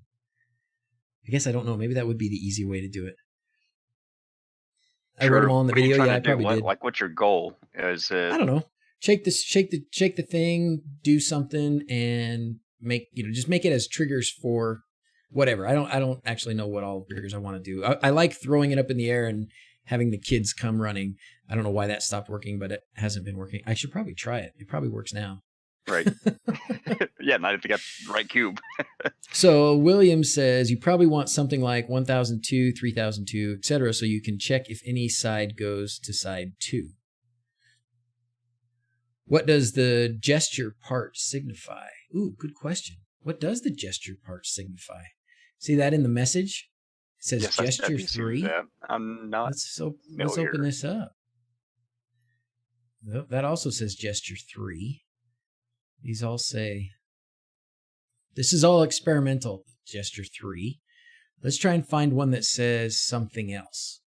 So if I shake the cube, oh, you know what? Sometimes if you, this one's gesture 0. This one is gesture 0.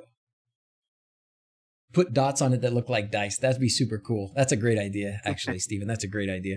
Well, what I did initially was, when I was first playing with this thing, was I just got a pencil and I just wrote on the sides 1, 2, 3, 4, 5, 6, whatever. And now that all that writing has worn off, I never went back and put anything on it. 3D print a case with dice dots on it. So a push. Okay, so there we go. So Ski Murney says this is a push. So if it's 7,000, that means I just pushed it. So let's clear all this. Let's clear all this stuff for a second. Can I clear everything? Clear the log? Yeah. And let's just slide it. There we go. So I just slid it. And the event is then 7,000. And what's this down here? 4,005. Interesting. Gesture 5. I wonder what gesture 5 is. I'm trying to pull up what the gesture signifies. I'm not really. Yeah, I wonder if there's. I'm just thinking, I mean, on the one hand, we can do it based on events, but can you also do it just based on a gesture? And I think you probably can. I mean, like if you just rolled it, like if I twist it. Oh, here's another one. What if I twist it? I remember doing this too. This is all coming back to me. What if I just twist it? Because I would love to be able to twist it like that and get a volume up, volume down. So that was gesture 7. Look at that event. 18,164. What the heck does that mean? That probably has something to do with like how many degrees. That could be. Man, this thing is so crazy cool. So I feel like I'm living in the future with this cube, because I think probably primarily, let's primarily, if we're to do one thing with this cube, I want to make it a media controller. Okay, so I want it to be, rotation speed, no degrees. So I want it to be a media controller. So if I twist it one way, I want the volume to go up. If I twist it the other way, I want the volume to go down. Pop it, pull it, lick it. You've seen that skit? Sorry, yep. I'm reading chat at the same time. No, I am too. I'm just listening. Okay. So if you twist it one way, you want the volume to go up. Twist it the opposite way, volume go down. You want the volume to go down, yeah. That's genius. Right? And I don't want it to, and it won't matter. Good, this is good. So we can use gesture as the trigger. Perfect. Because I don't want it to be, this was what I couldn't figure out how to do this when I did the video on this. So this is good. Do it fast, do it slow. So if I do it fast, like that, we're going to get a new event, and it's probably going to be really, the number's going to be, the number's low. That number's low. If I just twist it a little bit, it's so amazing how well this thing works. I just love this little freaking cube. Everybody needs a cube. Everybody get a cube. Cubes for everybody. Cubes for everybody. Put on. I don't think it's speed. I think it's like angle. Probably is. Because I think your state page on the Deconz tab had looked like an angle or something. You know what? Here we go. So when I twist it to the right, it's gesture number 7, and the event number is positive. When I twist it to the left, the event number is negative, and the gesture number is 8. That's interesting. Xiaomi Cube, the most dangerous input you can get. I tell you what, this thing is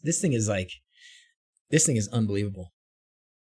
So one thing we can do I don't know what the min and max is for the cube, but there is a mapping function in NodeRed where you can map, we'll say 0 to 1,000 to 0 to 100, and that would give you a percentage for your media controller. Oh my gosh, that would be so cool. So you could turn it like a dang volume dial, right? If you just turn it a little bit, instead of just like you spin it and it goes up by 2, and you spin it, it goes up by 2, you spin it, it goes up by 2.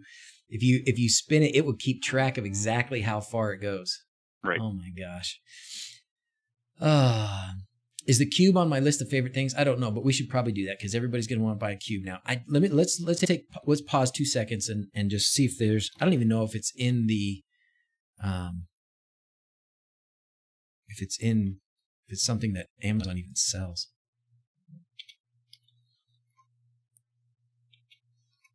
What? It's taking away my, I don't think so. So I think I have it, Xiaomi, let's see. I don't think it's listed. Yeah, it's not going to be here. If you had a genius idea too, just paint the colors, like paint blue on one that'd be side, fun. red on another. Yeah, that would be fun.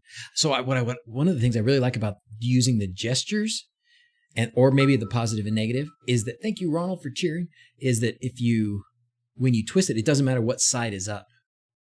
I was worried, like, oh, does it matter what side is up? I don't think it does. We'll double check that, but I don't think it does. You know what we're going to check? We're going to check DrZzs.com/products and just see if the Xiaomi, if I already have a Xiaomi Cube. I probably do, like from AliExpress or something on here. Let's just see.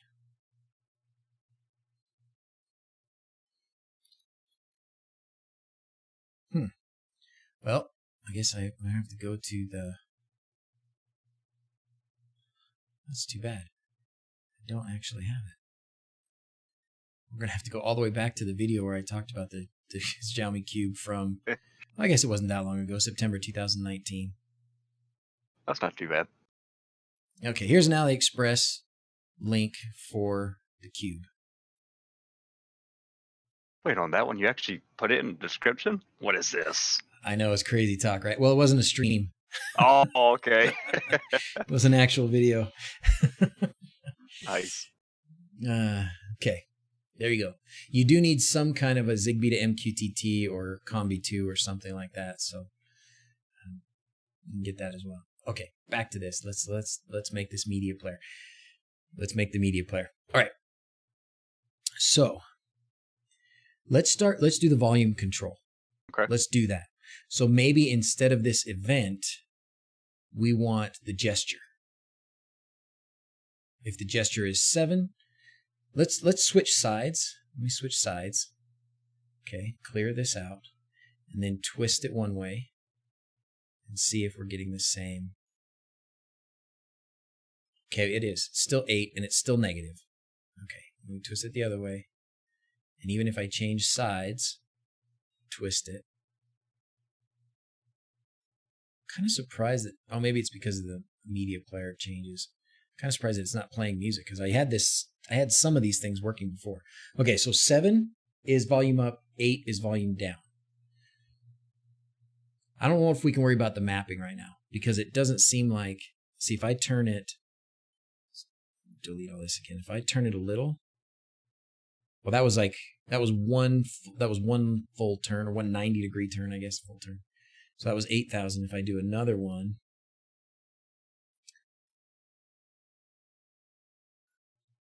$6,000. If I do another one, it's pretty close. It's 5,000. So it's not super. I mean, maybe it's so accurate that you can't. I don't know if we can map to that event number. I think we might run into trouble. It might be pretty hard to know exactly how far it's going. I don't know. What do you think? We could do either way. We could do it where we just care about what direction we're turning, and then we just add, 10%, 20%.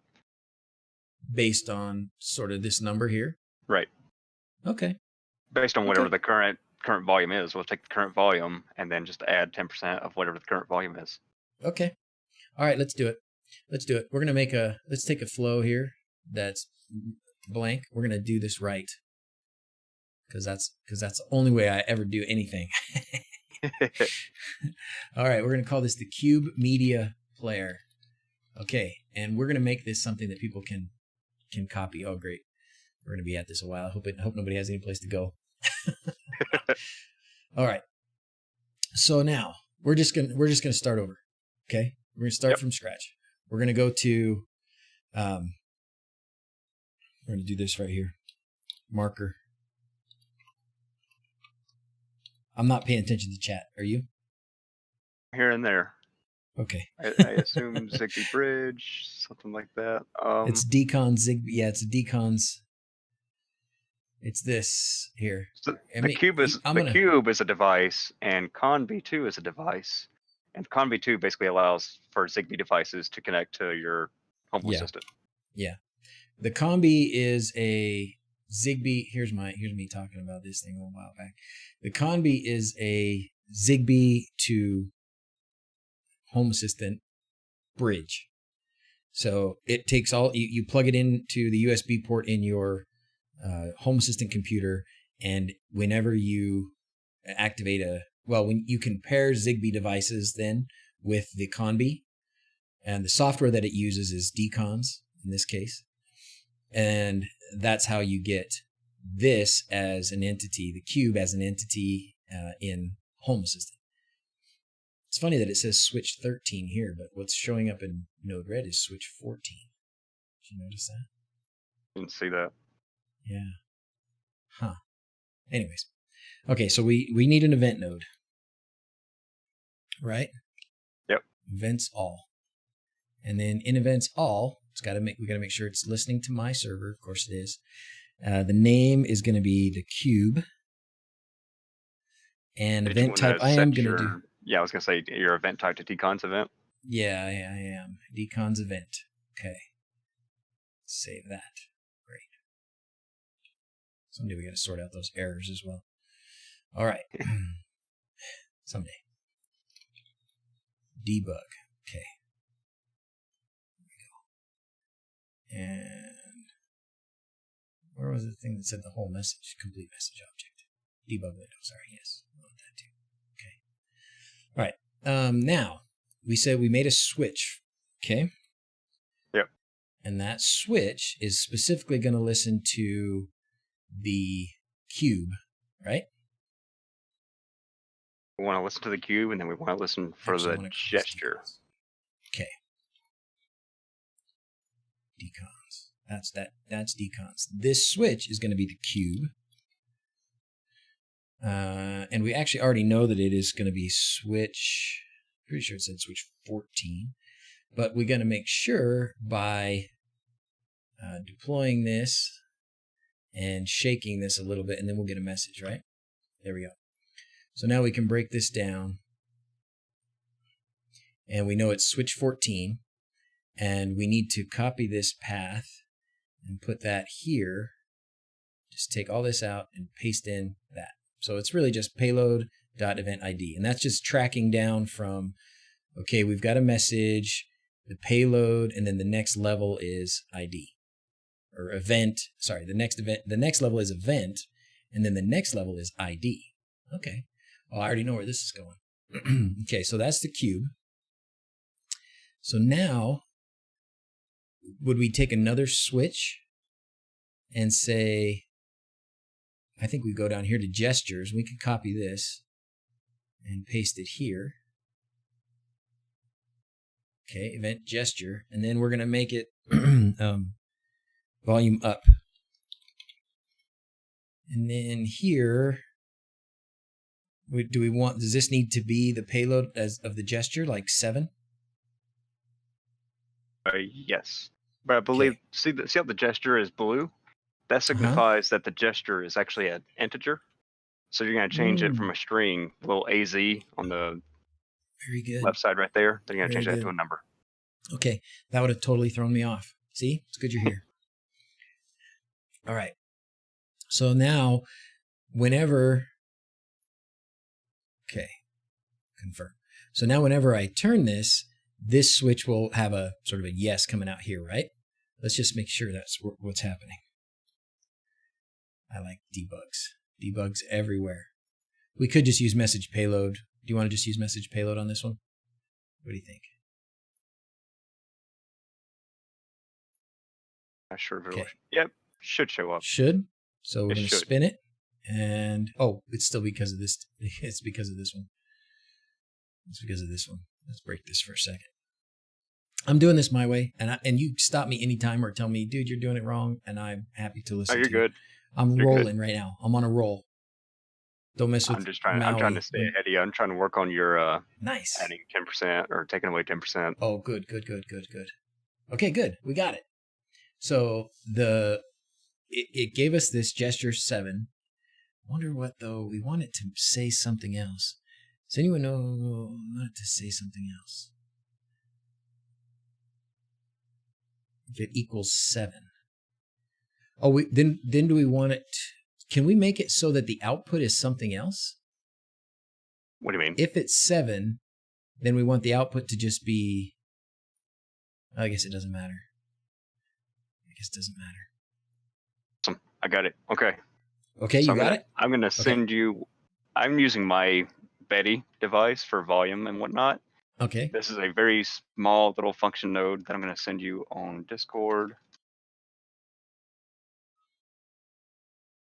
So you're gonna put that inside a function node, and Okay. basically, oh, you want a current state node before that, but that function node is just gonna take the volume level and it's gonna add 10%. Oh, sweet. Okay, you sent it to me in Discord? I did.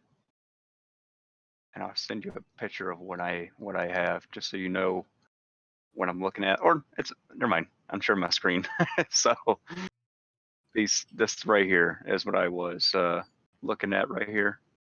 Okay. So I have a current state node that's pulling the volume for everybody who can't really see my cursor. I have a current state node that's pulling the attributes of the media player. So right now my Betty is like at volume 4 something, whatever. Inside the function node, we take that attribute and we add 10%, and then we're gonna send it out of the function node and into a call service node that will change the volume. Okay, sweet. Okay, so what you sent me, I'm going to put that in what? In a function node? Yes. Oops. Oh, I guess I'll just paste it there too for anybody who wants it.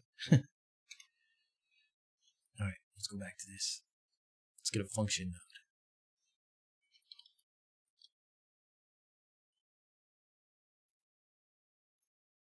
And then I'm just going to put it here. Right? Message data attributes volume level. Right. Okay. So And this that will one be works for my Betty. That's not really I don't know what everybody else has. Yeah. So well, when we set up, let's set up this. So the one you had before that. Now we need to set up this, the one that is that comes before that function node. That's grabbing the current state. So you need a current state node. Yes. Yep. Okay. So we're gonna grab a current state node. Okay. And then in this we have to pick the media player. So I'm gonna say this says. I'm going to call it by its real name. And then the entity ID is going to be media player. And this, I wonder if different kinds, for people that aren't using Betty in this way, I wonder, like they're using Google Home or something else, I wonder if the message is going to be different. Could be, right? It could be. I would assume that HA uses the same message structure. So if that's true. If it's coming from Home Assistant, then it should be the same. Right. Okay. That is something I can say that they have done a great job with. Okay, so what else do I need here? Anything? Current state, Echo Plus. It's connected to me. That's the media player. Do I need an if the state is, or just, I don't need any of that, right? It's just, I just used on. It doesn't matter. Just put anything there or leave it blank. You left it blank? It doesn't matter. I just leave it blank and it should work. Okay. Oops, we didn't do that before we deployed. And then do we need a debug node on the outside of this? Just to make sure it's working, yeah, it'd be a good idea. Okay. So then I change this. Okay, I'm not getting anything when I change the volume. What else needs to happen? Something needs to happen before this. Did you wire up your switch to the current state? This? Like that? Yeah. Yeah, you gotta wire your current state node to the end of your volume up switch. Oh, okay. Otherwise, so, wait, so you think that's going to work just by doing that? Yeah, it should.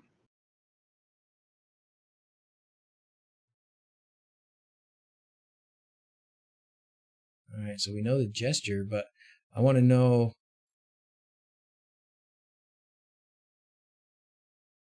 But how is it controlling? It's not where. At what point is it controlling the volume?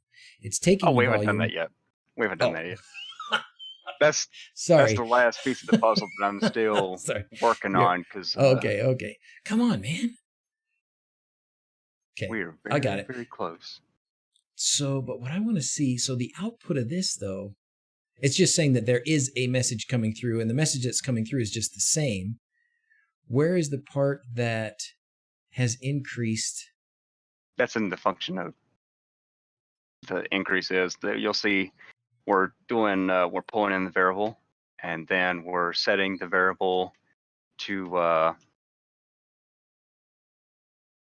timesing the variable by 1.10. So that's just saying, hey, add 10%. That's just a little math, it equals 10%. Thank you, Reese. That debugger doesn't seem to be the one logging.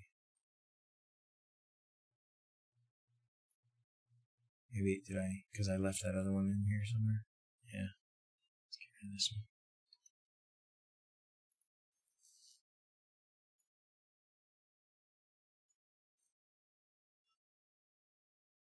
The only hard part is sometimes HA is a little fussy about integers. So to set the volume, it needs an integer, not a string, and it's just it can be a little difficult getting into that integer.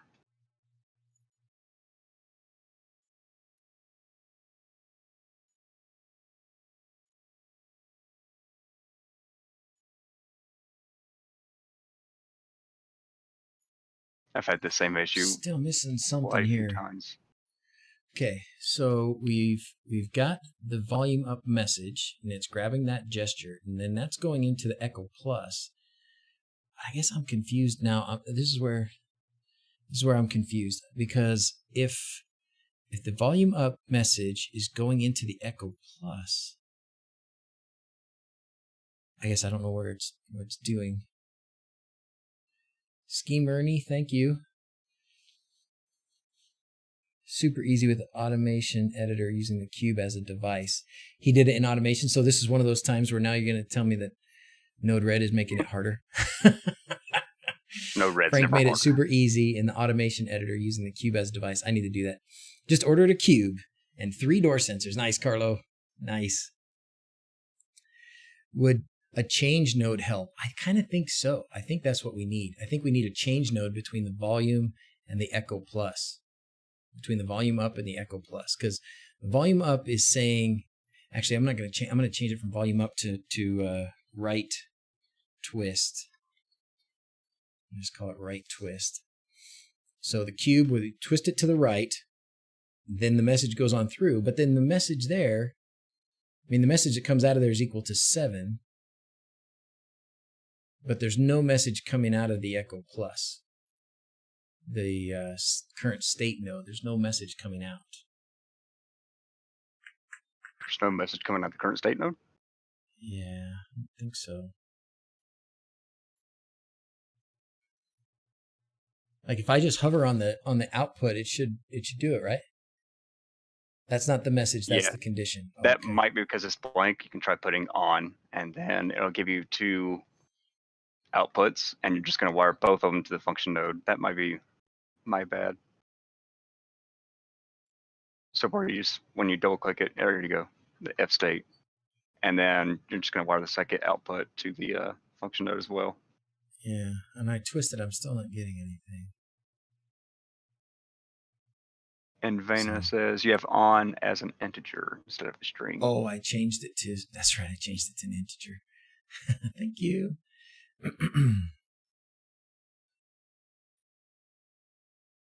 Okay. Still not getting anything when I twist it. If you're adding 10% of the current volume, it will take forever to raise the volume. Or am I missing something? This is just to make sure it's basically working. Yeah. For whatever reason. Ooh.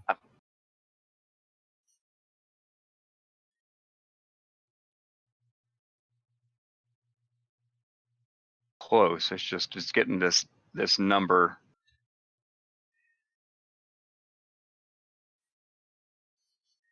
So what's the point of the Echo Plus node?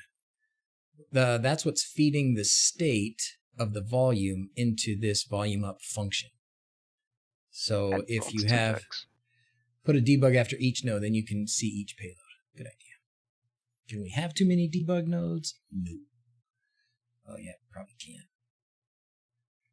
So we know what this one's going to put out, I think. Now let's leave the payload for now.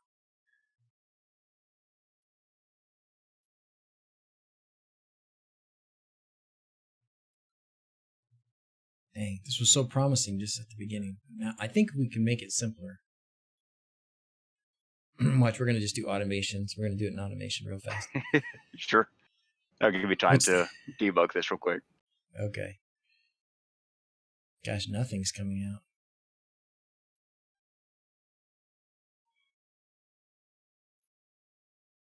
Complete message object.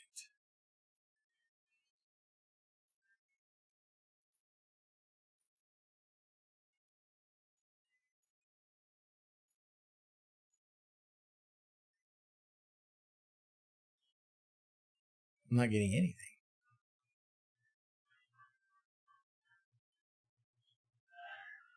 How is that possible? Pretty sure it's not getting to the... Oh, it might be your switch. I wonder if your gesture or something is off. Bummer. That would be bad if that were to start happening. You are using the right cube this time, right? Yeah, I pushed the other one way far away. Bad to ask. Yeah, but it's still not doing it. Huh. Okay. I tipped it on its side. Really, it's not doing the twist now.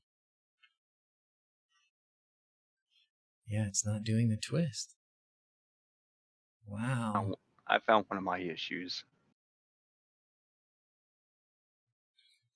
And there we go. Okay, so I got it working on mine, I think. I'm just going to double check real quick and then make any progress on your switches. Hold on. Now I went into the I went out of NodeRed and back into Home Assistant. We must have jacked something up, because now NodeRed is not picking up the twist event, okay, but Home Assistant is. Somebody pinged something. Xiaomi dimmer in the mail today, so quarantine can go. You go, Dino. Rotation amount first. Do you have a Deconz node? With the buttons on Deconz, the user events check what happened. I want to try this. Let's. So you got it working? Show me what you got. Me? Let's look at your screen. Yeah. Sorry, I'm like.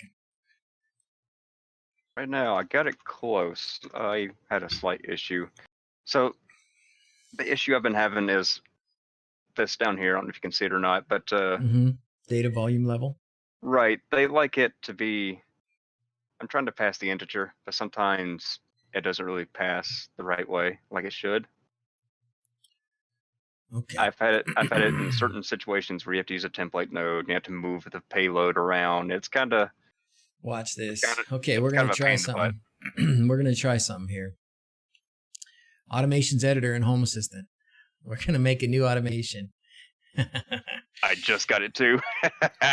Twist. You got it to work just Yeah, in I got it. time. Yep.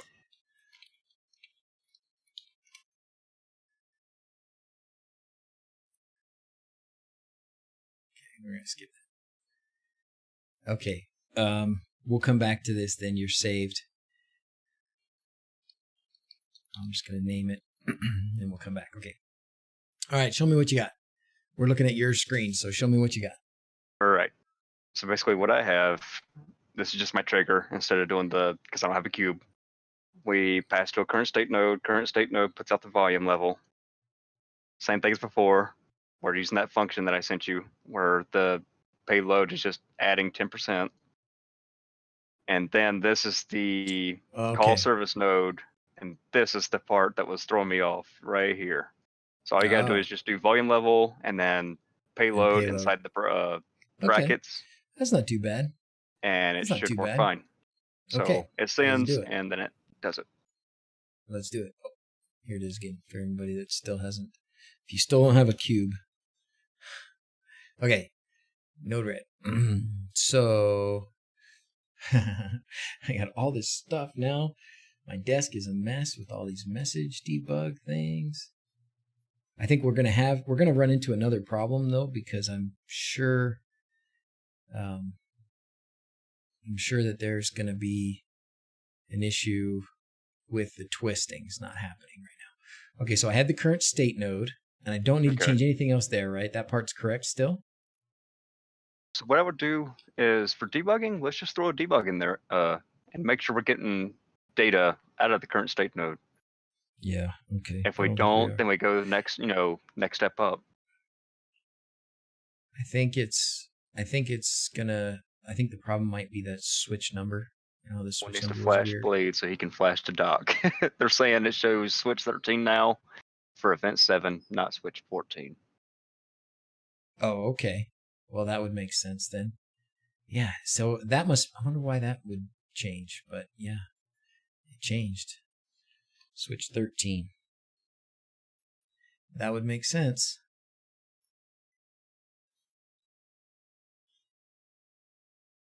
Okay. I got standby from the Echo Plus. Awesome. Good. Okay. So even though we're checking for on, it's still going to send the message no matter what. And I wasn't looking at the full message, or we could have seen more, right? It will probably show us the volume if we look at the full message. Fine. It doesn't matter. But yeah. Oh, no, it matters. Oh, it matters. It doesn't matter. Okay. So after your current state node, we're going to attach that function node, and then I sent you what I have in my call service node in Discord. Okay, got it. To save the headache, because that is a headache sometimes. Hi. I am still on. Yeah, what's up? We're having too much fun. Come say hi to everybody. Mrs. Z's is here. She probably wants me to mow the lawn or something horrible like that. It's like the second time she's been on the stream when I've been on. Yeah, you keep coming on when Blade's on, huh? Okay, so the service, this is going to be the volume up. We got to do that after the function node, though. Oh, I skipped the function node. I forgot I moved it up out of the way. So if we skip the function node, we're not really changing the volume. It would just be setting the volume to what it is currently. Okay. Thank you, honey. I don't know what are you doing? Oh, you took my vacuum cleaner. Okay. Volume up. And the domain, this is where it's going to be the media player, right? Yep, media player, volume, and then volume set. Volume set. Okay. Yep. And then the entity ID, I do probably need to put the entity that I'm playing with, right? Yes.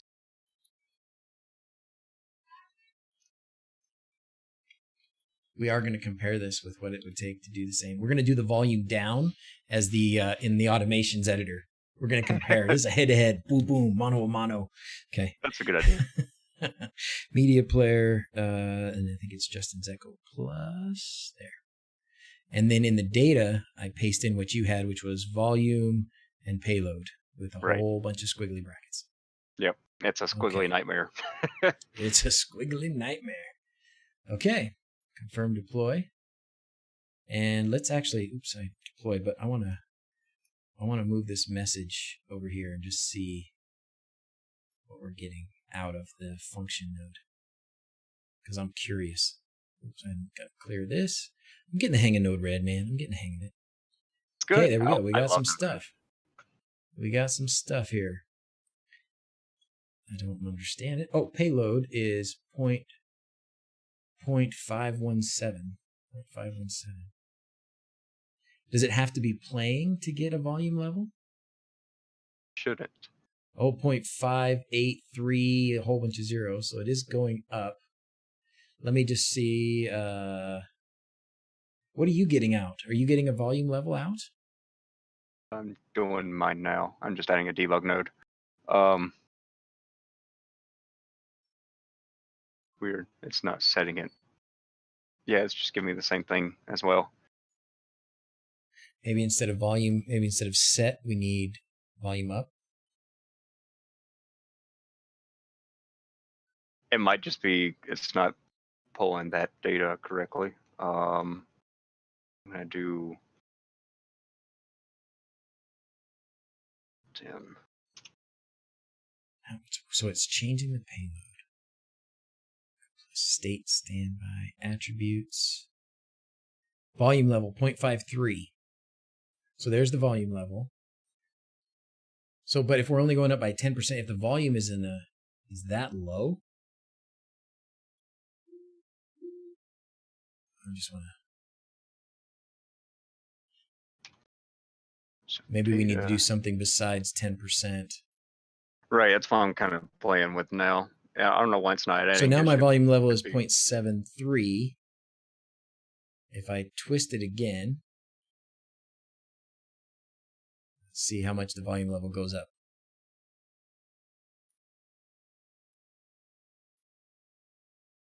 Now it's at 0.8. Is the volume, so it's between 1 and 0? Is that what it is? 10% is 0.1? Probably. So that's about right. That's about right. I want her to play something. Hold on. I'm gonna have to mute for a second.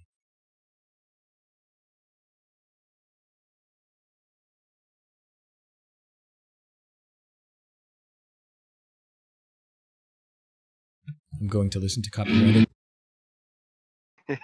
Nice.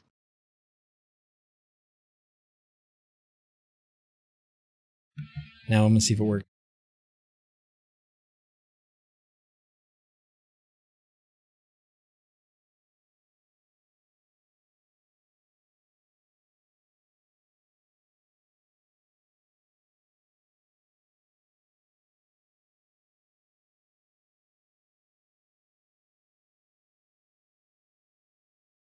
I didn't hear it.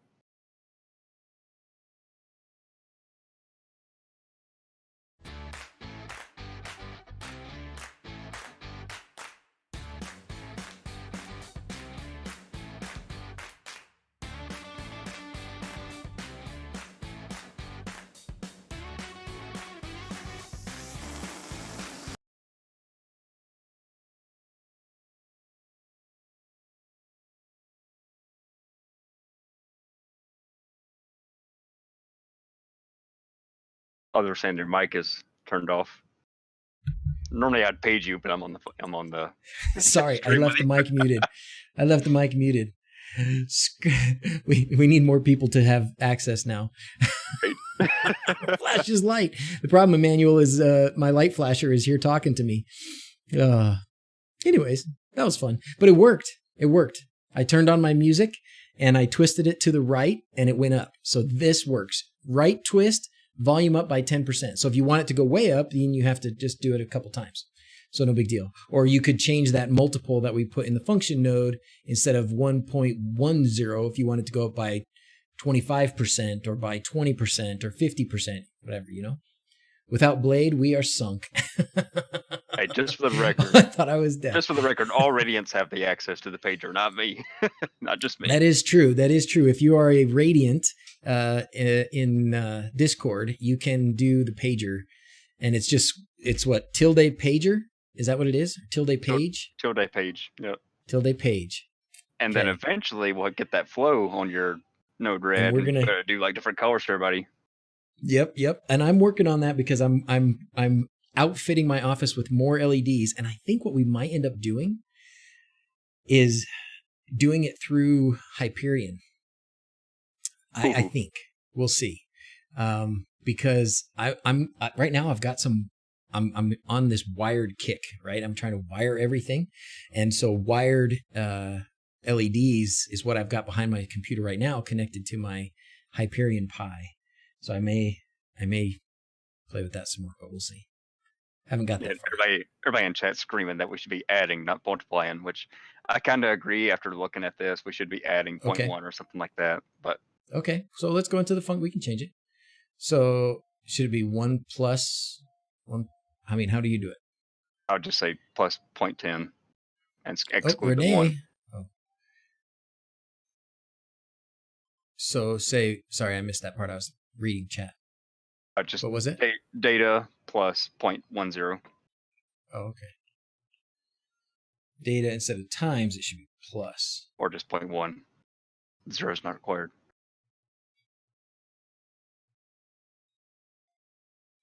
Oh, I can see, because if we were doing 10%, then as it gets higher, it's going to add more. Right. I gotcha.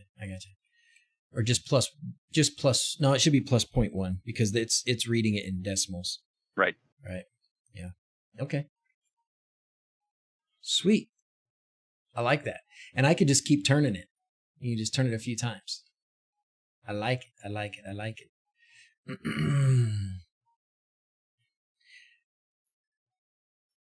Yeah. I think we're experiencing already, like everybody's trying to page. Like, wait, I want a page. That's why we do have to limit. We can't have like 50 people with page ability. It all of a sudden loses its effectiveness. Give you a seizure. Yeah, lights on, lights off, lights on.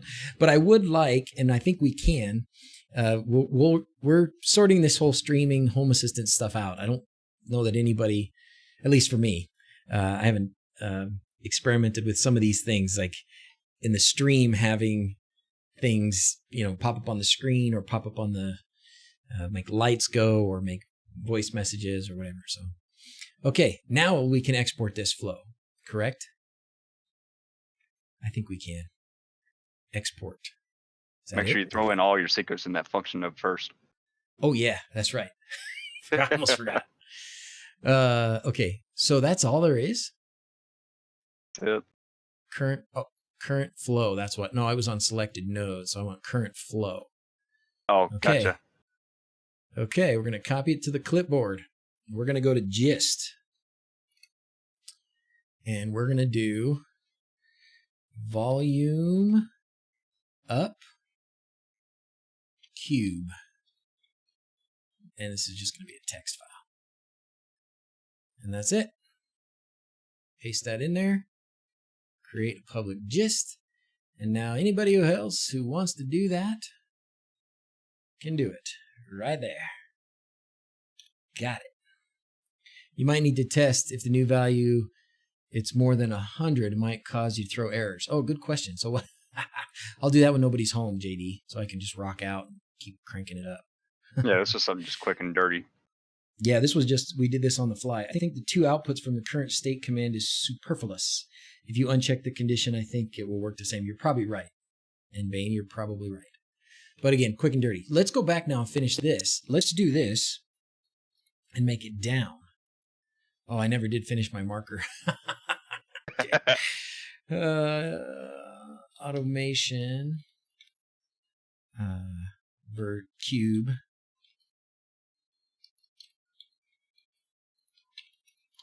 Because I do know Frank said, he told me a long time ago, oh, I made this happen with this device thing, and I didn't know anything about it. So, or I haven't played with it. Switch 13. Okay. I don't know. Oh, battery level. No, I don't want battery level. Trigger. Oh, here we go. Look at this. There it is. That's the trick.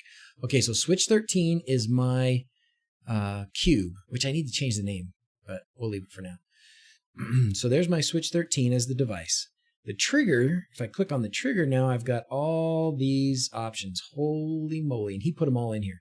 Slide from from side 1 to side 2, from side 1 to side 3, from side 1 to side 4. Every combination.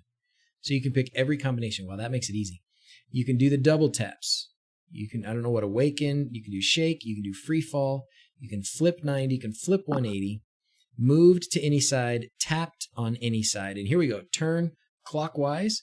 Turn counterclockwise. Excellent. So the one we want is counterclockwise. Beautiful. Wow. That's easy. And now the action type. We're going to try device again. I haven't used device. I'm still such a entity ID, old habits. Echo. Okay, and there we go. We can pick my ID as my Echo Plus. And then the action. Wow, this has gotten a lot easier. Oh my goodness. Oh my goodness. Turn on, turn off, repeat, shuffle. Oh, but it can't do, it looks like it's not going to do volume. So we will need to probably use well, that's okay. That just means we just, instead of doing it as a device, we just do a event called service. And then the service is going to be media player. You used set volume, didn't you? I did. I'm just going to say volume set. Up. Sorry. Volume set. I'm going to use volume up. And then the name of the entity is going to be the Echo Plus.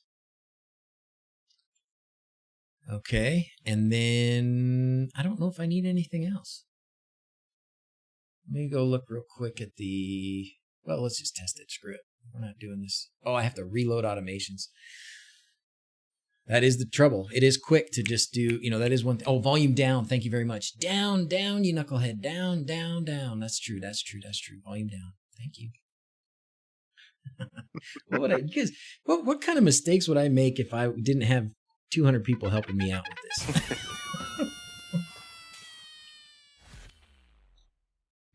Turn it up to 11. Okay. And I think that's all. I think it's just going to go up by an increment already. All right. So now we can just reload automations. Oh, we can go to let's use my reload automations button.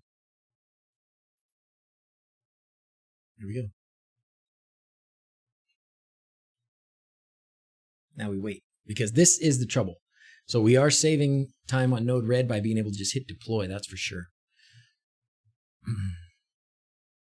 It's always faster than him. Problem is you can't see the increments. That's cool. That's true. You can't see the increments. You have to use whatever Home Assistant says. That's true. I think, you know what, while we're waiting for this to reload, which hopefully it is reloading automations. I don't know if it is or not. You don't have to reload in the UI. No, I didn't. This is my button for reloading automations. So that's what we used. And honestly, don't know if it's working, because usually it pops up with something down here. If I do this, the fact that some of this has stopped moving, I think it is reloading. That's why it's taking some time. That's why that froze a little bit. Anyways, what I was going to do is let's go to the Home Assistant documentation. I know nobody likes to read the documentation, but you like to read documentation, don't you, Blade? You're always reading documentation. You're reading. I read documentation in my sleep. Yeah. You eat, drink, and sleep documentation. Yep. There's no other way to control the APIs and the bots and stuff like you've done. Yeah, there would be no way. I'd be standing here just throwing stuff at APIs if I didn't read it. That's what I do. Is that a problem? Okay, let's see. What I want to see here is if the volume takes any more data, volume up or volume down. Volume set. So we could do, we don't want to do volume set. Not in this case. We want to do volume up or down. And I see volume mute. Yeah, this is where I get foggy with Home Assistant, because then don't you have to do like a data template and stuff like that? Not for this. You shouldn't need to. I think they actually take care of some of that stuff in the background. We're going to find out. But I think they actually take care of that stuff in the background because it should. That's what I was listening to. You can see what I was listening to before. And that was what came on when I had everybody muted. All right, let's go see if it.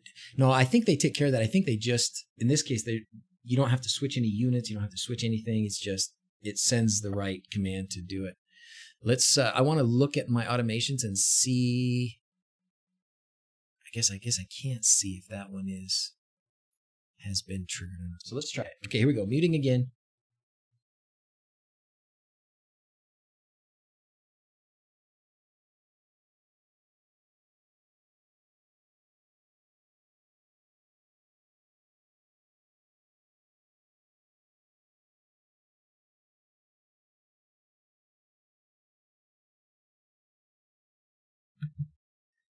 Bingo. We win.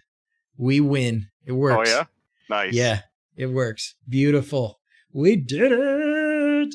Someone page him if he forgets to unmute. I remember that time. Yeah. So, honest question. Now that you've done both of them, which one do you like best? Oh, I see what Gunner's saying. Gunner says if you need to reload, you don't need to reload when you use the automations UI. It automatically reloads. You are so right. I forgot. And that's what somebody was trying to tell me. I forgot. Which do I like best? Oh, you know what? In this particular case, this is a very particular case because Frank had the magic cube and decided to go in and make it so that in the automations you could select each of those twists and stuff. Right. Right. I got to give it to automations for this exact one. For this Fair exact enough. one. Fair enough. But I think overall, definitely, you know, you are convincing me. I'm becoming more NodeRed-ish. And I'm like Node Orange. And I'm going from Node Blue to NodeRed. I'm like, not quite there. Nice. No, but this is good though. This is good because I did learn some stuff. So very cool. Awesome, man. Thank you. Good. Thank you. Okay, no problem. Let's take some chat questions for a minute and then we'll sign off, I think. How's that sound? Don't touch your face. All right. Use a range node to make it out of 100 to make it more usable. How do you get that list of automations for the cube? UK Heli Pilot says. So, for the cube, let's see. When I was, you have to have Deconz. That's it. You have to have Deconz, and you have to have the cube paired with Deconz. So, in order to get to that point that I was at, and now, well, I guess that would be the same. Never mind. So, in order to get to that point, you have to have the, I don't know if ZigBee to MQTT stick would work, but I have the Combi 2 stick. And then you have to have your Combi 2 stick set up to use the Deconz add-on. I don't know why this is asking me for a password every time. Didn't used to do that. To use the Deconz add-on. And then you have to have the Magic Cube already paired with the Deconz add-on for Home Assistant. When you do that, thank you, Emil. All right. When you do that, Frank went in and set it up so that in the automations UI, it has all of those. It has all those descriptors. If you leave it as a device trigger, and then you pick that cube, then he's got all those triggers. And that's just because Frank has a cube and he took the time to do that. And that's why it's in there. So that is what made this particular case easier, I think, to do in the automations. It wouldn't have been terrible. Frank wins this time. Frank wins this time. Round 1. No, this is probably like round 6, but Right. NodeRed's probably won the past 2 or 3, but anyways. 2 hours, 28 minutes for the first automation, 2 minutes for the second. Oh, was that? If you combine it with the event, you can have a light brightness and volume rotation control depending on which face is up. Really? Is that true, Apostle? So, well, it looked like the twist. It looked like the twist event was different. Let's see. If you combine it with the event, you can have a brightness. So if you combine it with the event, depending on which side is up, I see what you're saying. So you would have to then, you'd have to tease out which side is up from from the event. I don't remember if that was doing that or not.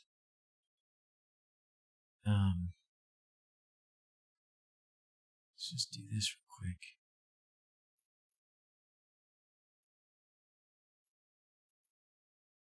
See how fast I'm busting through this debug node to find that? So That's easy. nice. Okay, so now if I switch sides, so I'm going to put it on this side, and I'm going to twist it. Somewhere in here, does it actually give you which side is up? See, that's the thing. I don't think it does. If I switch the side again, it's going to probably trigger a different event. But it didn't because I did it too slowly. So maybe if I need it, I do need to do it so that it registers a switch. Sam says the last number of the event tells you what side is up. Oh. Which Very that's something cool. we could definitely grab that with a function node. Oh. That'd be Okay. something easy. That would be cool. So now getting to that level of digging into this thing, that's number 5. That says number 5 is up. Maybe that was a different one. Well, I don't know. I guess it depends which side they're calling sides. I would have called that side 1.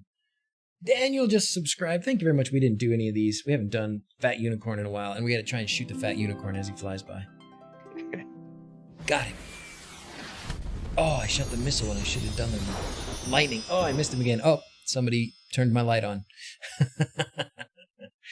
Paul Hibbert could just NodeRed and not Home Assistant. Oh, I wouldn't ask Paul to do NodeRed. I don't think Paul would do NodeRed. Who wanted my attention? Wait, paid you? Somebody paged me. My light turned on. Awesome. I don't know who it was. I'm still trying to figure out who it was. Sir good enough. Was it Sir Good Enough? What did he say? Oh, look at JD. JD says, use the Deconz palette in NodeRed. Oh, that's what I was looking for. So I thought there was a way to link. So maybe that's what when I was trying to find the cube, like a palette for the cube. There's not a palette for the cube, but there is a palette for Deconz. That's what he was trying to tell me. Oopsies. I just messed that up and reloaded and did something bad. I hit enter when I should have just clicked. Now everything is frozen. Now everything's crashing. Oh boy. Here comes the walls. Oh, we haven't done this. Oh, I was going to turn down the volume on this one real quick. That's right. I got to turn down the volume on this one for everybody so we don't blow out your ears. That. Automation wins. YAML wins. Not really YAML when you do it through a user, but you know what I'm saying. Okay, manage palettes. Install. Now we're going to install the Deconz palette. Okay. Install that. This is going to help. Thank you, JD. Thank you, Sir Good Enough.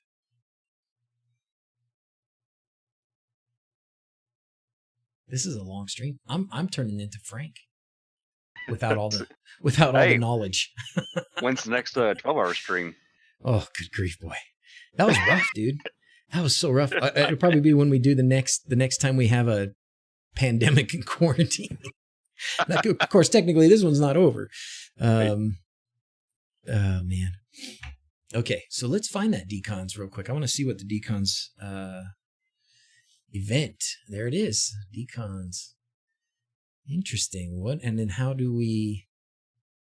New Deconz server. Add new Deconz server. Oh. Okay. Port key, WebSocket. Okay, so this information I would have to get out of the add-on. So this must be somebody who's using Deconz, not the Home Assistant add-on. JD, how are you doing that?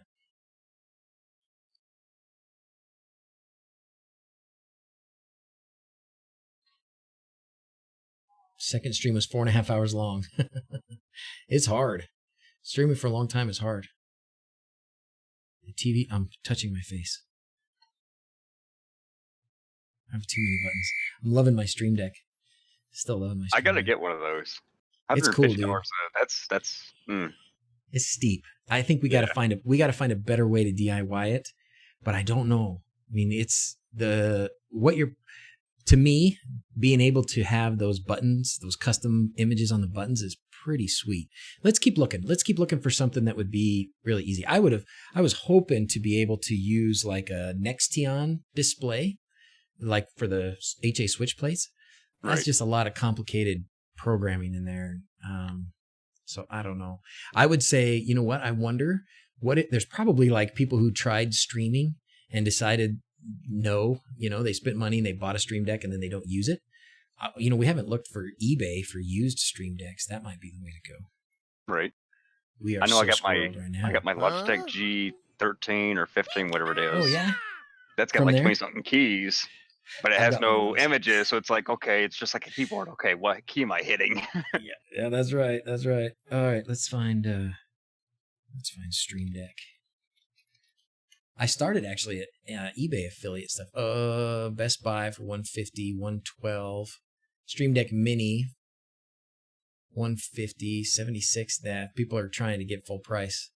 These people are trying to get full price. This is ridiculous. Best Buy 165. What are these guys nuts? $200 for one that's normally 150. 135. JD chat is saying use Deconz web. The creds are in there. Oh, Not okay. to squirrel you. No, that's okay. That's what I do. Make a Stream Deck and Home Assistant. My Stream Deck control. There's a little thing for Home Assistant now, and I've started to put like automations and triggers and lights and stuff in there. A DIY Stream Deck video recently. Share that one, Leaf. I want to know which one it is because there's different ones, and the images, being able to put on the button what it is in some way that really makes sense to you is really useful. But using Big Timer Node is great for scheduling lights. I've tinkered very little with it. Piece of equipment, but really not worth the asking price at the moment. I think you're right about that. I still think. Oh, Great Scott did one. Well, then Great Scott, that dude, he's good. We can listen to whatever he says. Oops, knocked my mouse off the desk. So JD was saying use what to get the credentials? Deconz web under advanced. I'm not sure what Deconz web is, unless it's the web interface on HA. Under advanced. Deconz web under advanced. Oh, so it's probably in the Deconz.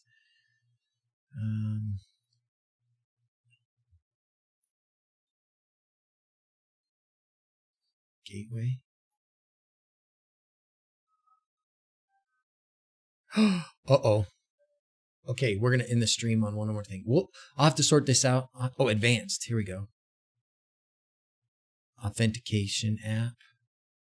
Network, ZigBee channel, network ID. So it's probably some of this stuff here, JD. Is that what you're talking about? A free false sign-off automation for the cube. Stream just going to be crazy expensive. Yeah, that's crazy. That's dumb. That's ridiculous. I think it's probably because you got a bunch of kids trying to sell them that think that it's used and they should get full price for it. All right. It looks like I just got a message about this. So here we go. I just got a message. Auth app authenticate. Okay. So it's in there. So let's probably do that off the stream. What do you say?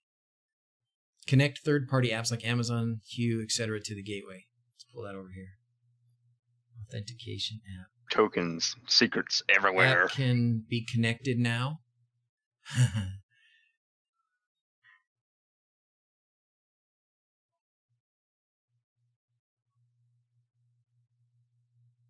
Allow apps to connect to the gateway for 60 seconds is what it says.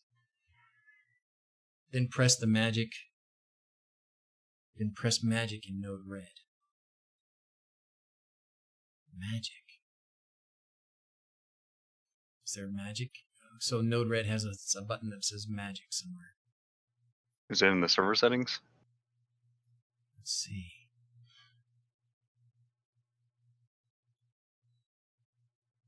You have the little edit symbol.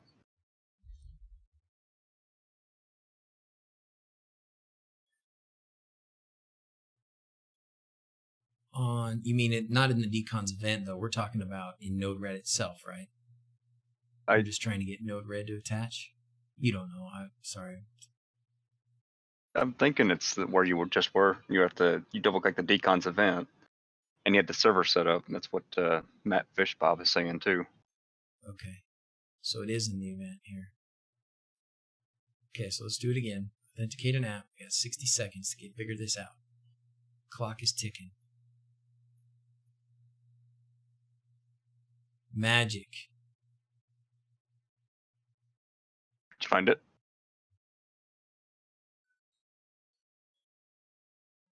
Doesn't seem like it. Maybe.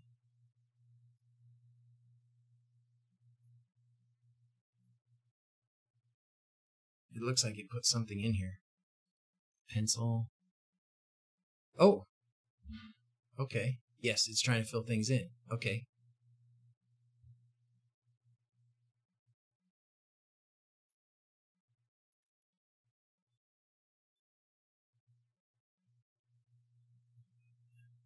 This is hard to do this way. Put the IP address, then hit the magic. Okay. So complicated. So complicated.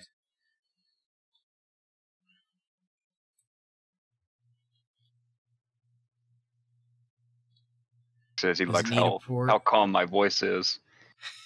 Thank you, Mark. Make a lovely Dr. view. Zzs this long, I don't get stressed out anymore.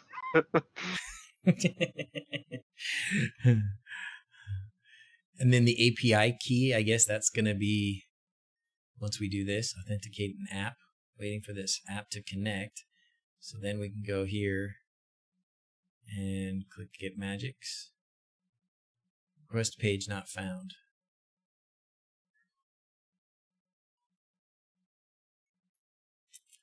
And the port, I did that. Well, I guess, I don't know if that's not the right port. Is that the wrong port? Yeah. I'm going to come back to this. All right. Let's come back to this. I'm starving. It's been like 3 hours now. Thank you, JD. Let's chat. JD, let's chat in Discord and you can help me get this set up. Okay. We'll get it set up now. But I did want to, the port is wrong. We're using the Home Assistant port, not the Deconz port. Yeah, that's kind of what I thought. I don't know what the Deconz port is and I'm done. I'm salty.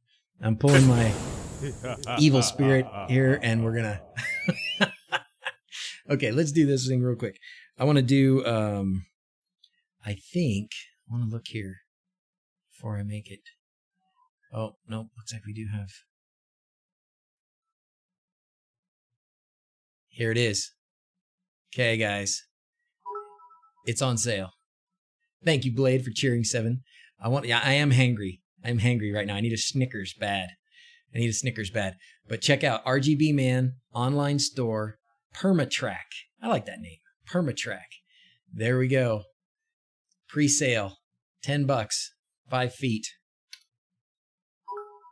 Salty. Good stuff, man. Okay. Good stuff. So this is the stuff I designed.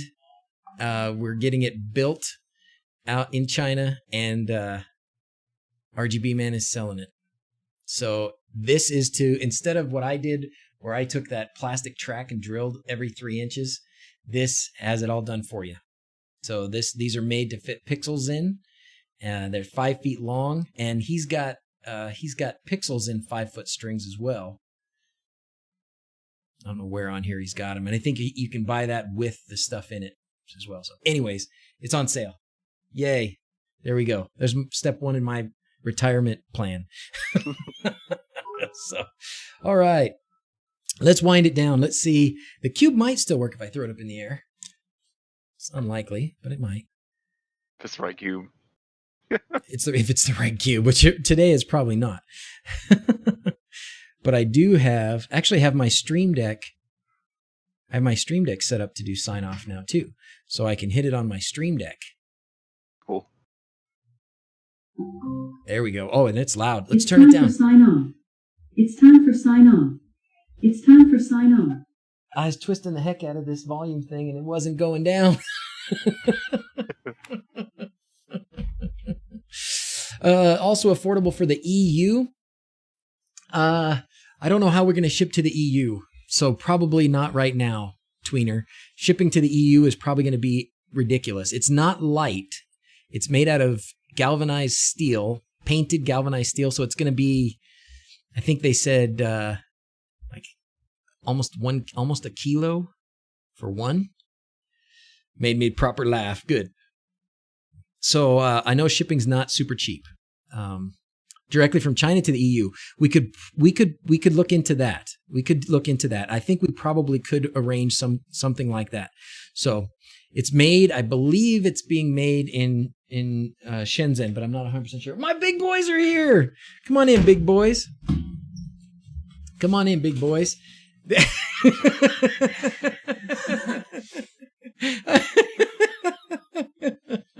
Okay. Sorry. I'm looking at the picture of you guys without your heads. These are my big boys, anonymous as they are. How would you like to sign off, big boys? Sign off like big burly grunting boys. Let's do that. Okay? You ready? Okay. As always, thanks for watching. Until next time, adios. Love you, boys. They're awesome. Okay. Thanks a bunch. Blade, thank you, my friend. Thanks for being here at the DrZzs Bouncers. That's right. All right, everybody. I think based on little messages I've been getting here from work, I'll probably be able to stream on Friday, but I won't know 100% for sure, but we'll do it if we can. So, okay. Take care.